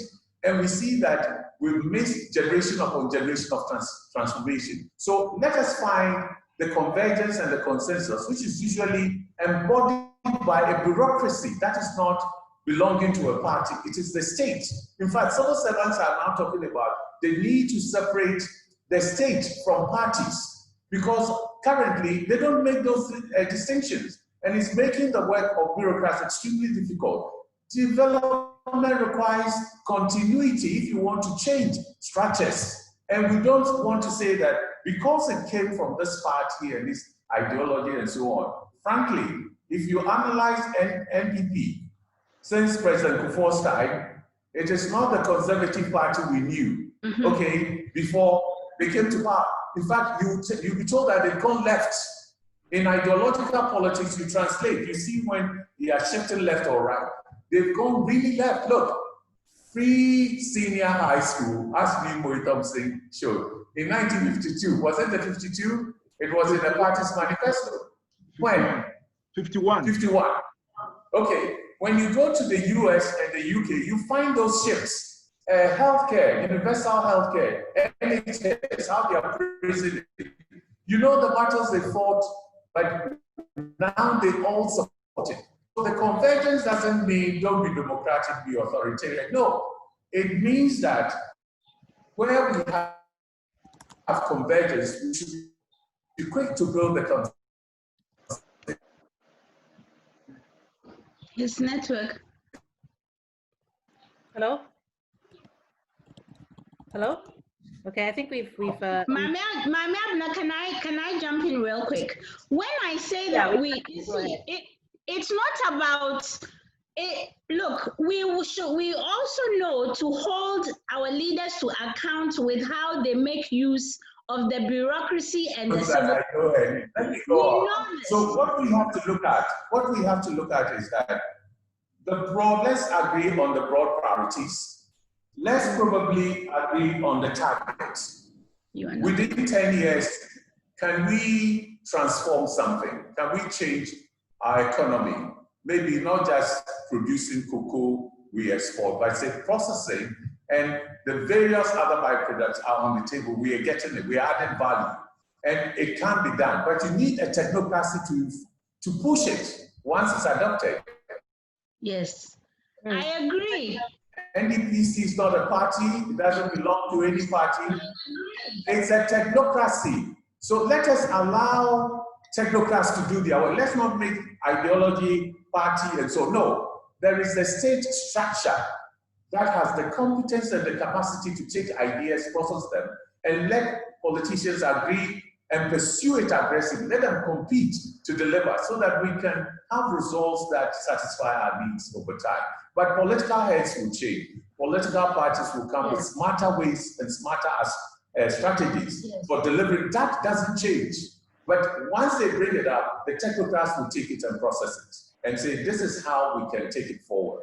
And that is how, so that we move away from, don't touch this because it's politically owned by that party. And we should stop this political ownership nonsense. I think it's the taxpayers' money. I have a question here that you seem to have answered, but just so that the listeners can line this question to you have an echo. The line is breaking. People need to mute their. Next time I'll host you in IDEG. They need to mute their mics. Yeah. Is this better? Yeah, it's better now. Okay. I had a question from David Akpabli, which was quite in line with what you were saying. So I would like to read it so that as you sum up your thoughts on that statement, you can directly address it. He asks that he asks how we can make our political parties adopt a common development agenda to foster growth and progress, given how partisan our politics have been and how the need to appear to support your party's position has made it impossible for us to support even something like the 40-year development plan. So his question is, how can we get all of our parties to this consensus we talk about? We always say that we need a consensus, we need a consensus. And you say we see something of a consensus if you look at the manifestos. But how can we go beyond seeing it in the manifestos, if you will bother to sit down and do the comparative reading, to seeing it in our political practice, in our political culture? Well, the question is, where do you expect the consensus? Is it within parties or across parties? We thought that from a national development perspective, you need a consensus across parties. And so we worked with 6 different political parties, including, of course, the NDC and the NPP. But in politics, if you've been in the public sector, people always have their own little agendas. But what I find particularly baffling and quite frankly disturbing is people involved in development who somehow embrace things like the SDGs or MDGs. But then when it comes to the 40-year plan, they don't favor that. Those are 2 frameworks, 15 years, 15 years. That gives you 30. The MDGs went back to 1990, 10 years. So that's 40, more or less imposed by the UN. We are okay with that. But we are not okay with the 40-year plan based on our own history. Let me just give you a quick summary of what, since the government hasn't published it. The 40-year plan is made up because we proceeded on the basis that development is history. Therefore, we must, first of all, before we come up with GDP and exports and so forth and so on, we must know where we came from as a country. So there's a whole section of it on the history of Ghana. You read it, you get to understand how the Lebanese and Indians, for instance, were brought in by the British specifically to prevent the emergence of an indigenous entrepreneurial class, something that continues to exist to this day. And unless you understand that historical context, you cannot develop Ghana for Ghanaians. You end up building the skyscrapers we now see in Accra that are charging $3,000 a month. How many Ghanaians can afford that? So you need that perspective. There's the economic aspect, there's the environmental aspect, there's the institutional aspect. None of them are exclusive, are mutually exclusive with political party programs. So let us have that high level thinking. Our universities are in a mess today in terms of resource scarcity and so forth and so on, because 40 years ago, no one had a vision that in 2020, our population will be 31 million, and that we need to have this number of classrooms at Legon or Tech, or build this number of universities, have this. No one had that vision, zero. We're doing what we're doing now, only for us to now try and catch up. So it is critical that every nation, there's not a single serious country out there that doesn't have a long-term development plan. The fact that you don't know about it doesn't mean that it doesn't exist. There's a Ghanaian in Norway who was a vociferous critic of long-term planning until I showed him the 50-year long-term plan for Norway, and then he shut up. I just mentioned the 100-year jobs program for the Americans. Turkey is now coming to buy our airport. It is part of their long-term plan. They are celebrating their 100th anniversary in 2023. And at that point, they want to show their dominance around the world. The 40-year plan was supposed to start in 2018 and end in 2057 to coincide with Ghana's 100-year anniversary. So whether we plan for it or not, whether we believe in 40-year planning or not, the 100th anniversary of Ghana will arrive in 2057. It is what our children will inherit. As I speak with you, after 63 years, our sanitation coverage is only 18%, less than 20% after 63 years.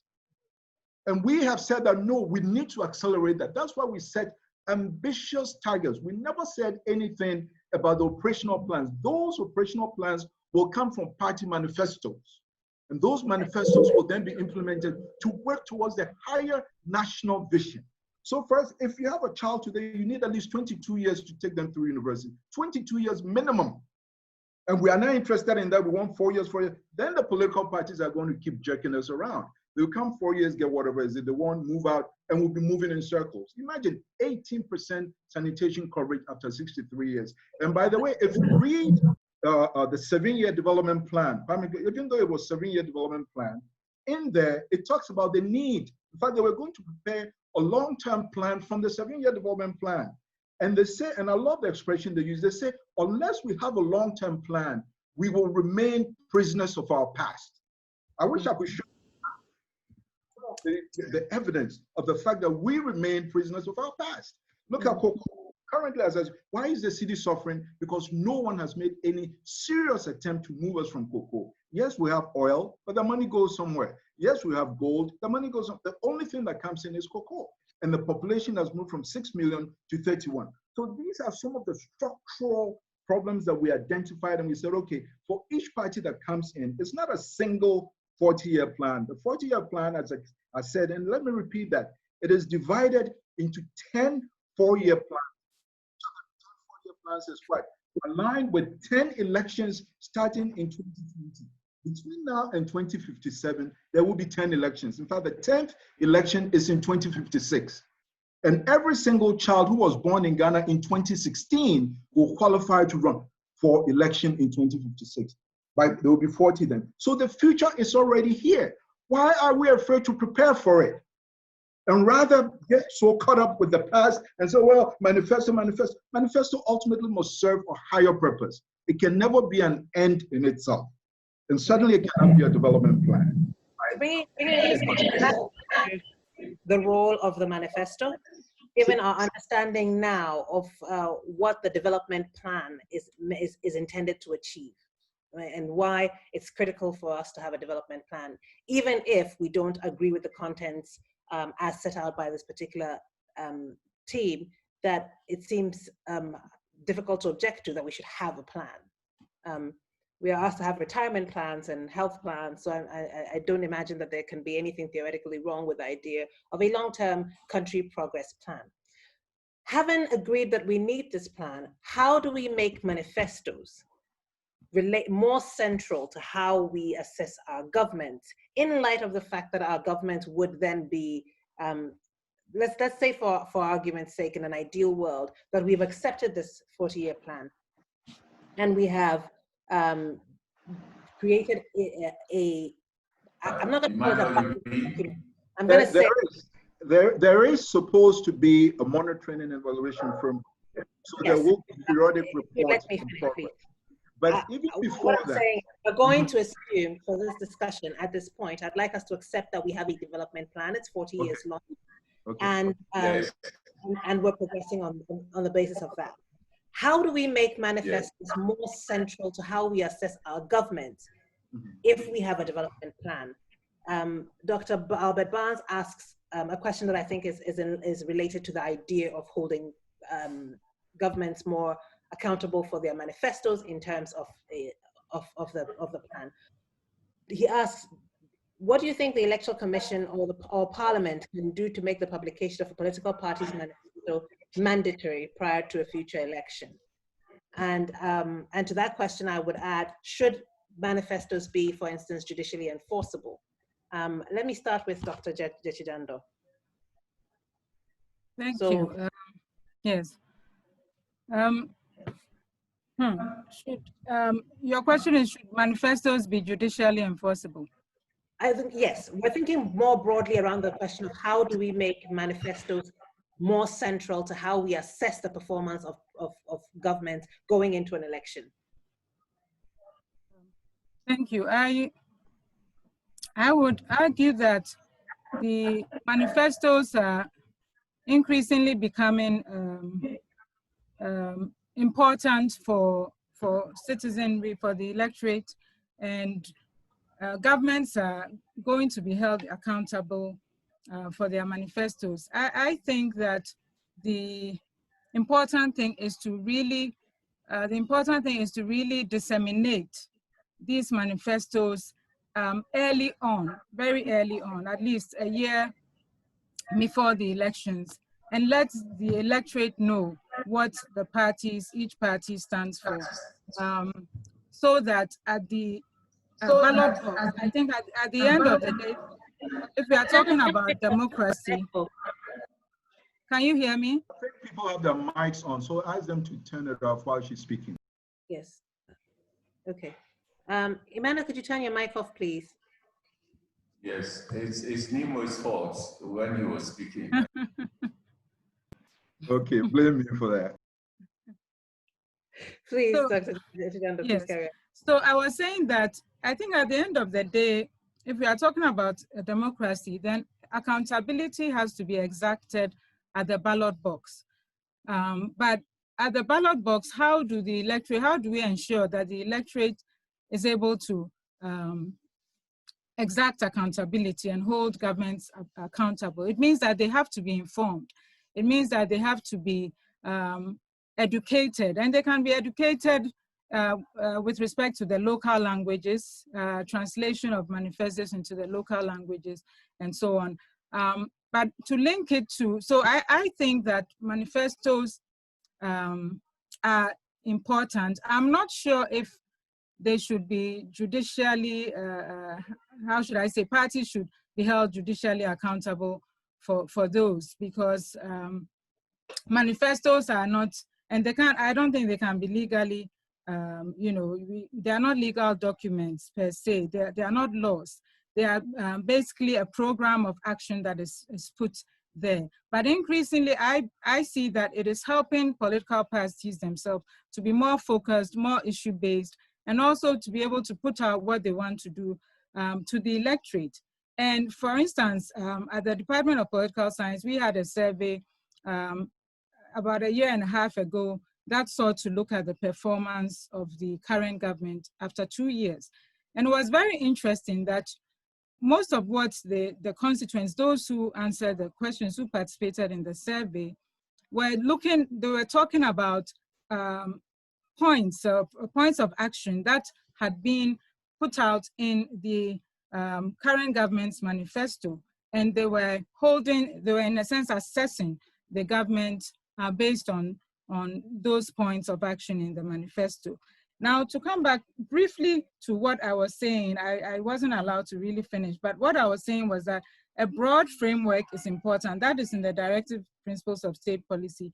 The question I am wondering is why Ghanaians, if the National Development Planning, 40-year National Development Plan, is it a partisan? Is it a political? If it is, why hasn't there been a buy-in into the National Development Plan? I agree that there should be a broad framework, but I would argue that the specific policies, you cannot force a particular government to go with particular specific policies. And what Dr. Thompson is saying, and I have had occasion to look at the National Development Plan a couple of years, the 40-year when it was in a draft, to look at it. It's not specifying specifically, but what I was trying to speak to was the fact that it should be binding, a binding, and I'm against this idea of a binding development plan. I think that's what I was trying to say. So at the end of the day, we need to educate and disseminate information at, how should I say it, the level of the masses so that they will understand. And I would argue that they are beginning to understand so that they will be able to hold their, whatever government is in power accountable. but the idea of the consensus, political consensus, elite consensus, I think is there generally. We are a bit too partisan. I think that is the problem. So anyway, let me stop there and allow somebody. Dr. Akwetey, I'd like your thoughts on that question. How can we make our manifestos more centrally, more central to how we assess government's tenure?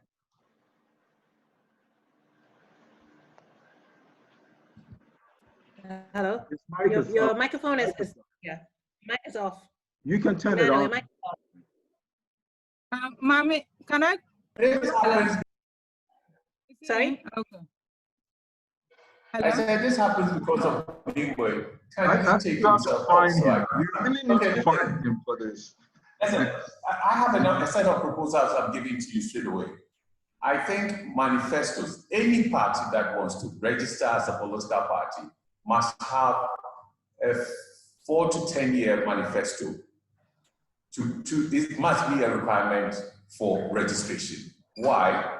Because you want us to give you a mandate to accelerate the development of our country in all fields.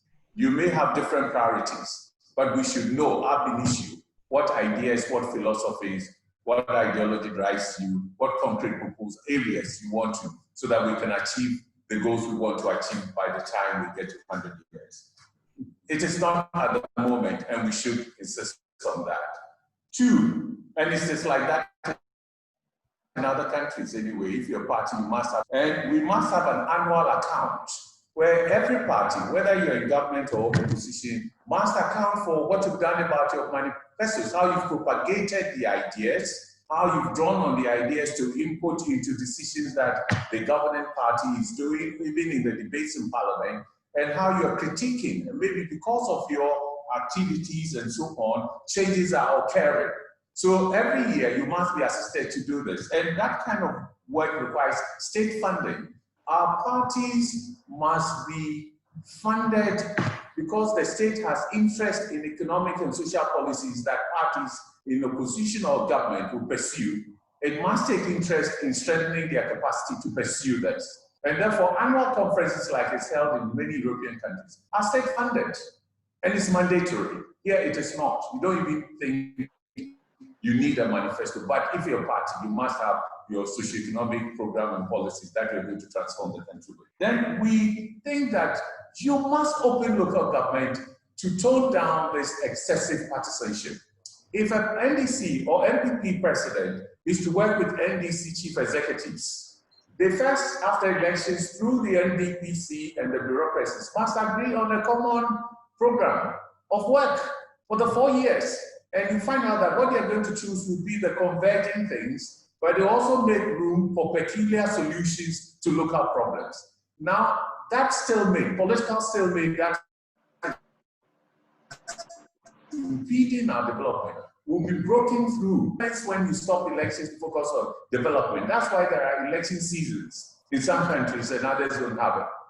So we need to open that space where development, delivery of services, thinking around the table between districts, our mayors and our president and our ministers would not be a partisan, strictly my party people, but in fact the president knows that he's directly elected and therefore he has to work across the 260 the districts we have now, and he has to therefore to work with other mayors who are elected on CPP, PLC, women's parties and whatever that will come.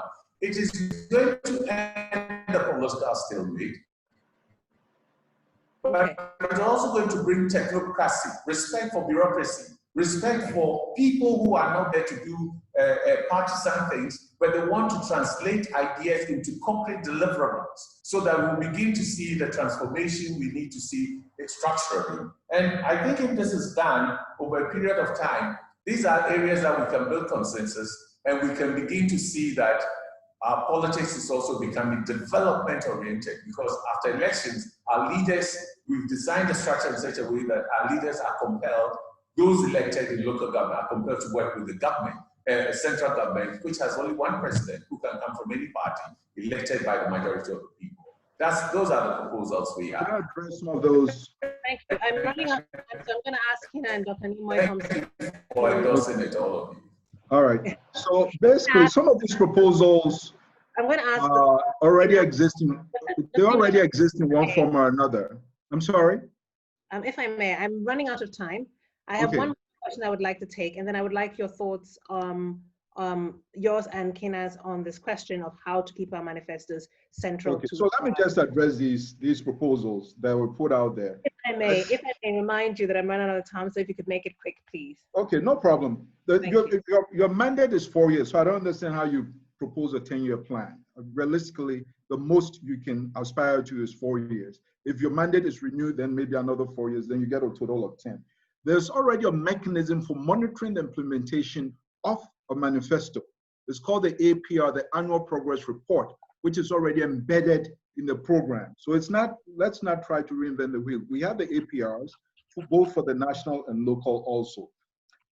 Those other countries that Emmanuel talked about, yes, they may do all those things, but they also don't have the unique feature of, let's say, NDPC, whose duty it is to operationalize manifestos on behalf of incoming government. And then 4, making something legal doesn't necessarily mean that the incoming governments will respect them. For instance, there is Act 815 that specifically required the preparation of a long-term national development plan.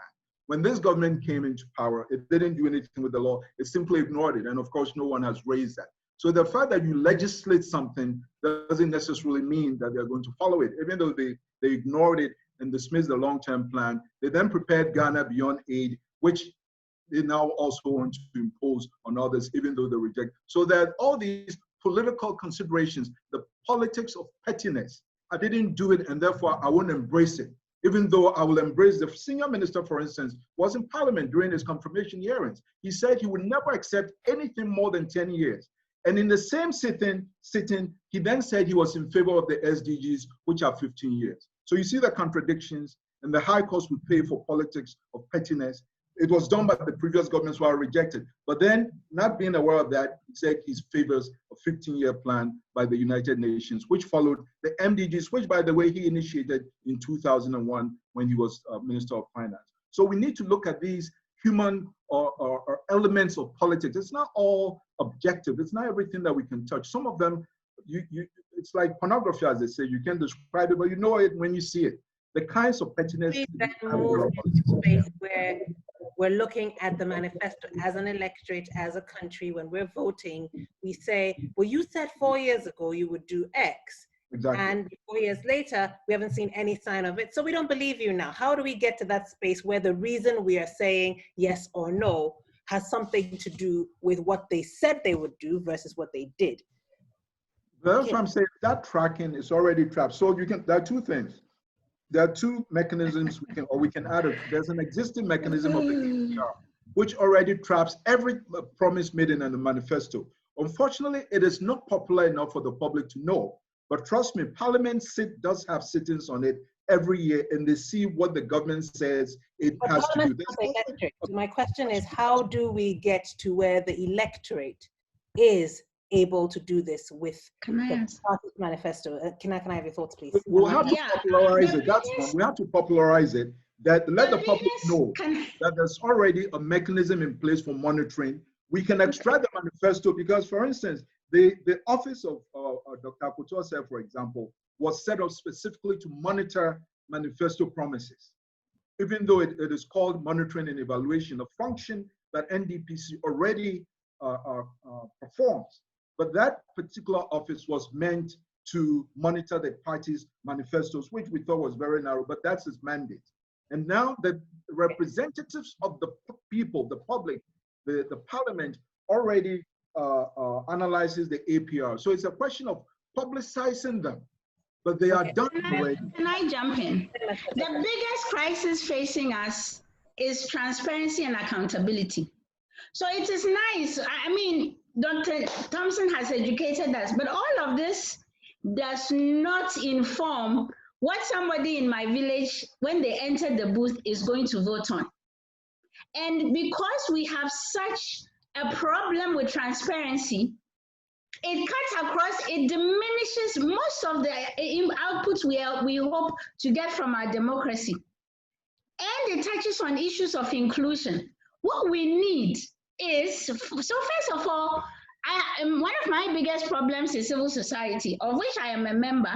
We need to find ways in which we ratchet up our engagement with all Ghanaians, so that at all times there is an open channel with information flowing in the languages, in accessibility formats for Ghanaians to juxtapose and put against what the political parties are going to say.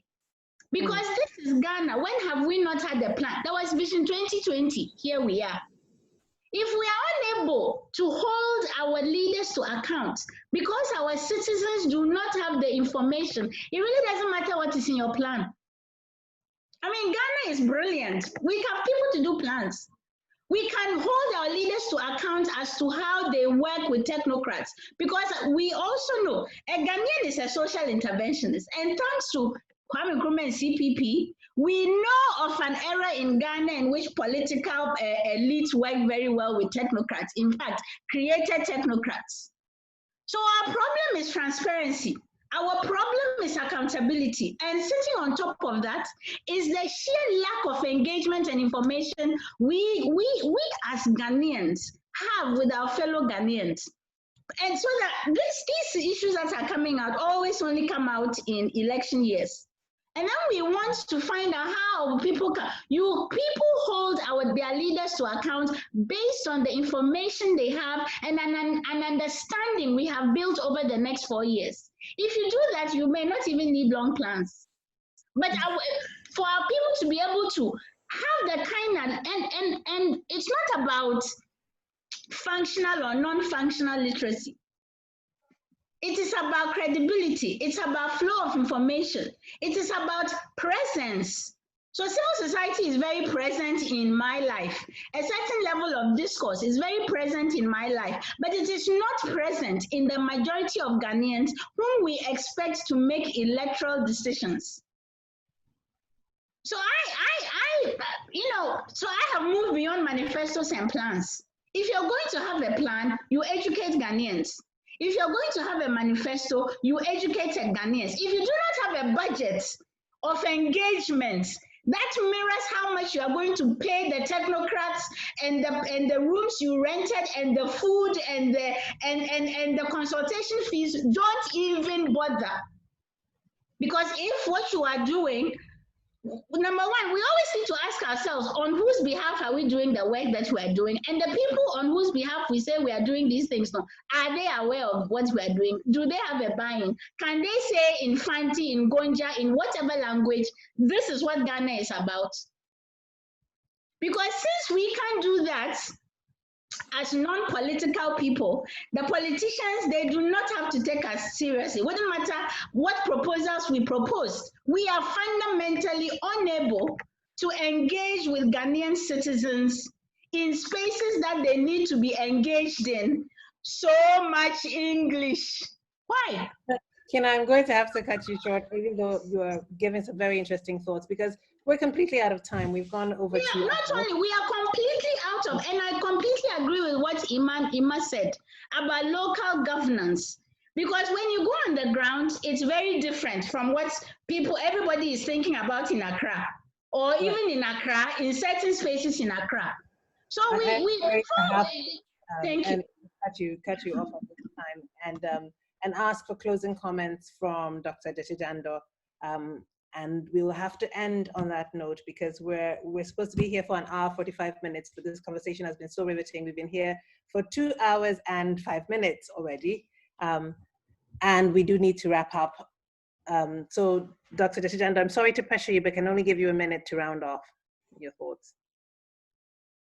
What would be your take-home thoughts for the listeners on this program today?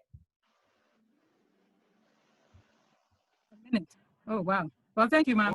Yes, I agree with what Kinna has said. Dr. Nima Thompson, can you mute your Sure. mic, please? Thank you. I'm sorry? No, there was an echo, but please go ahead now. Hello? I think going forward, it is very key for us to be able to disseminate information. And how do we do that? Even as we were speaking, I just thought of the COVID-19 pandemic. Can we disseminate information like we have done about the pandemic, the way we have been able to disseminate information and guidelines managing this pandemic to a large extent, so that even though the masses, many of the citizens get even the pronunciation wrong, hand sanitizer, this, that, at least they know of its existence. They know that there's some disease. Some don't believe in it, but they know. There's been some kind of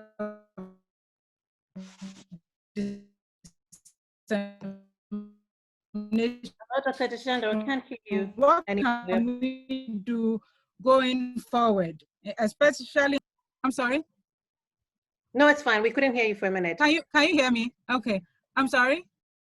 Okay, so I'm just saying that going forward, we need to think about innovative ways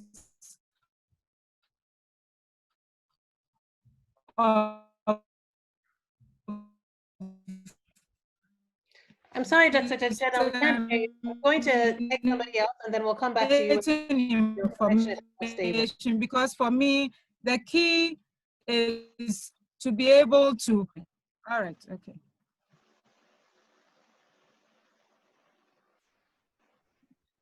Dr. Nima Thompson, can I give you a minute to round off, please? Just a minute. Well, first of all, I got to thank you for this. I think there's a lot more going on than we have covered here. A lot of the proposals made for new initiatives and institutions can probably best be entertained in terms of strengthening existing institutions and mechanisms as opposed to building new ones. I do quite a bit of work besides NDPC. I do quite a bit of work in the districts, and there's quite a lot going on there. Some of it with challenges, of course, but there's also a high degree of interference by the government, the central government.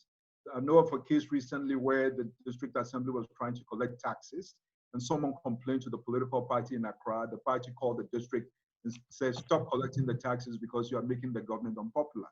These are the kinds of challenges we are facing. So yes, beyond the big English that we spoken here today, there's that real politics going on out there that hopefully the professionals, the practitioners, the civil society, the academics will ultimately find the solutions through their research and their work. And thank you very much for providing the platform for us to have this very stimulating discussion today. Thank you so much. Dr. Gyekye-Jandoh, do you want to finish up your thought? Now, let's see if we can hear you clearly. Okay, I still can't hear her. So Dr. Akwetey, Emmanuel, would you round off? I can only give you a minute. Can you please tell me?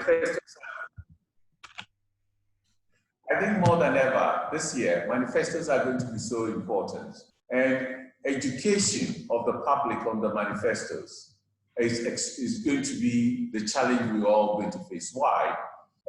Both parties, NPP and NDC, have said because of COVID-19, they are not going to do the big rallies, the mass rallies and so on. In those rallies, even when they launched their manifestos, nobody heard exactly what it was they were talking about, and nobody found the documents to read because they are not printed enough for distribution.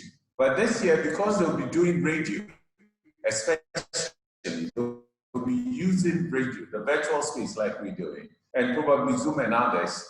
We have to educate the electorate so that they will listen attentively, understand what they're saying, and ask them the questions that they think would address their issues at the local level. So there is that need. It's a unique opportunity. I hope the parties would publish the manifestos in good time, would put them on the social media. They wouldn't say that the ideas will be stolen. So I think manifestos must be, the parties must be giving a time frame to publish their manifestos, all of them, probably at the same time, so nobody feels like my ideas will be stolen. They should be very accessible to the public, and so that we can use them to educate the public, and they can be asked questions, whether as MPs or presidential candidates or our parties campaigning. That is, thank you for this opportunity and for a little bit of propaganda in the interest of citizens of Ghana. Thank you, Dr. Thank you for a very interesting discussion. Dr. Gyekye-Jandoh, we can hear you now. Can you have your closing thoughts? Okay. Thank you so much. I'm grateful for the opportunity to be here and to have been part of this discussion. I was just saying that, and I think some of my colleagues have said it, that going forward, we really need to, in this pandemic era, make use of radio, more radio, local language information, flyers, targeted bullet points on billboards. Even WhatsApp videos are making the rounds now, but it's just that sometimes you're not sure which is fake and which is right. But basically an opportunity for online public engagement. At the same time, we have to be careful to know that not everybody, majority of the electorate does not have access to these computers and internet data and so on. So we have to strike a balance in terms of disseminating the information. And then to round up, I just wanted to say that really, and I had wanted to mention this earlier, but I forgot or didn't get the chance to. There's this almost of a pandemic of non-finished projects, non-completed projects in Ghana.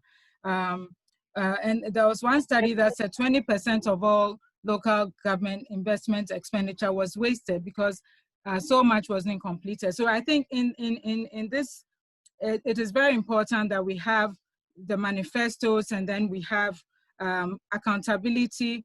We take governments, we hold governments accountable, but then also find a way, and this is a challenge going forward, how do we find a way to minimize the non-completion of projects from previous governments?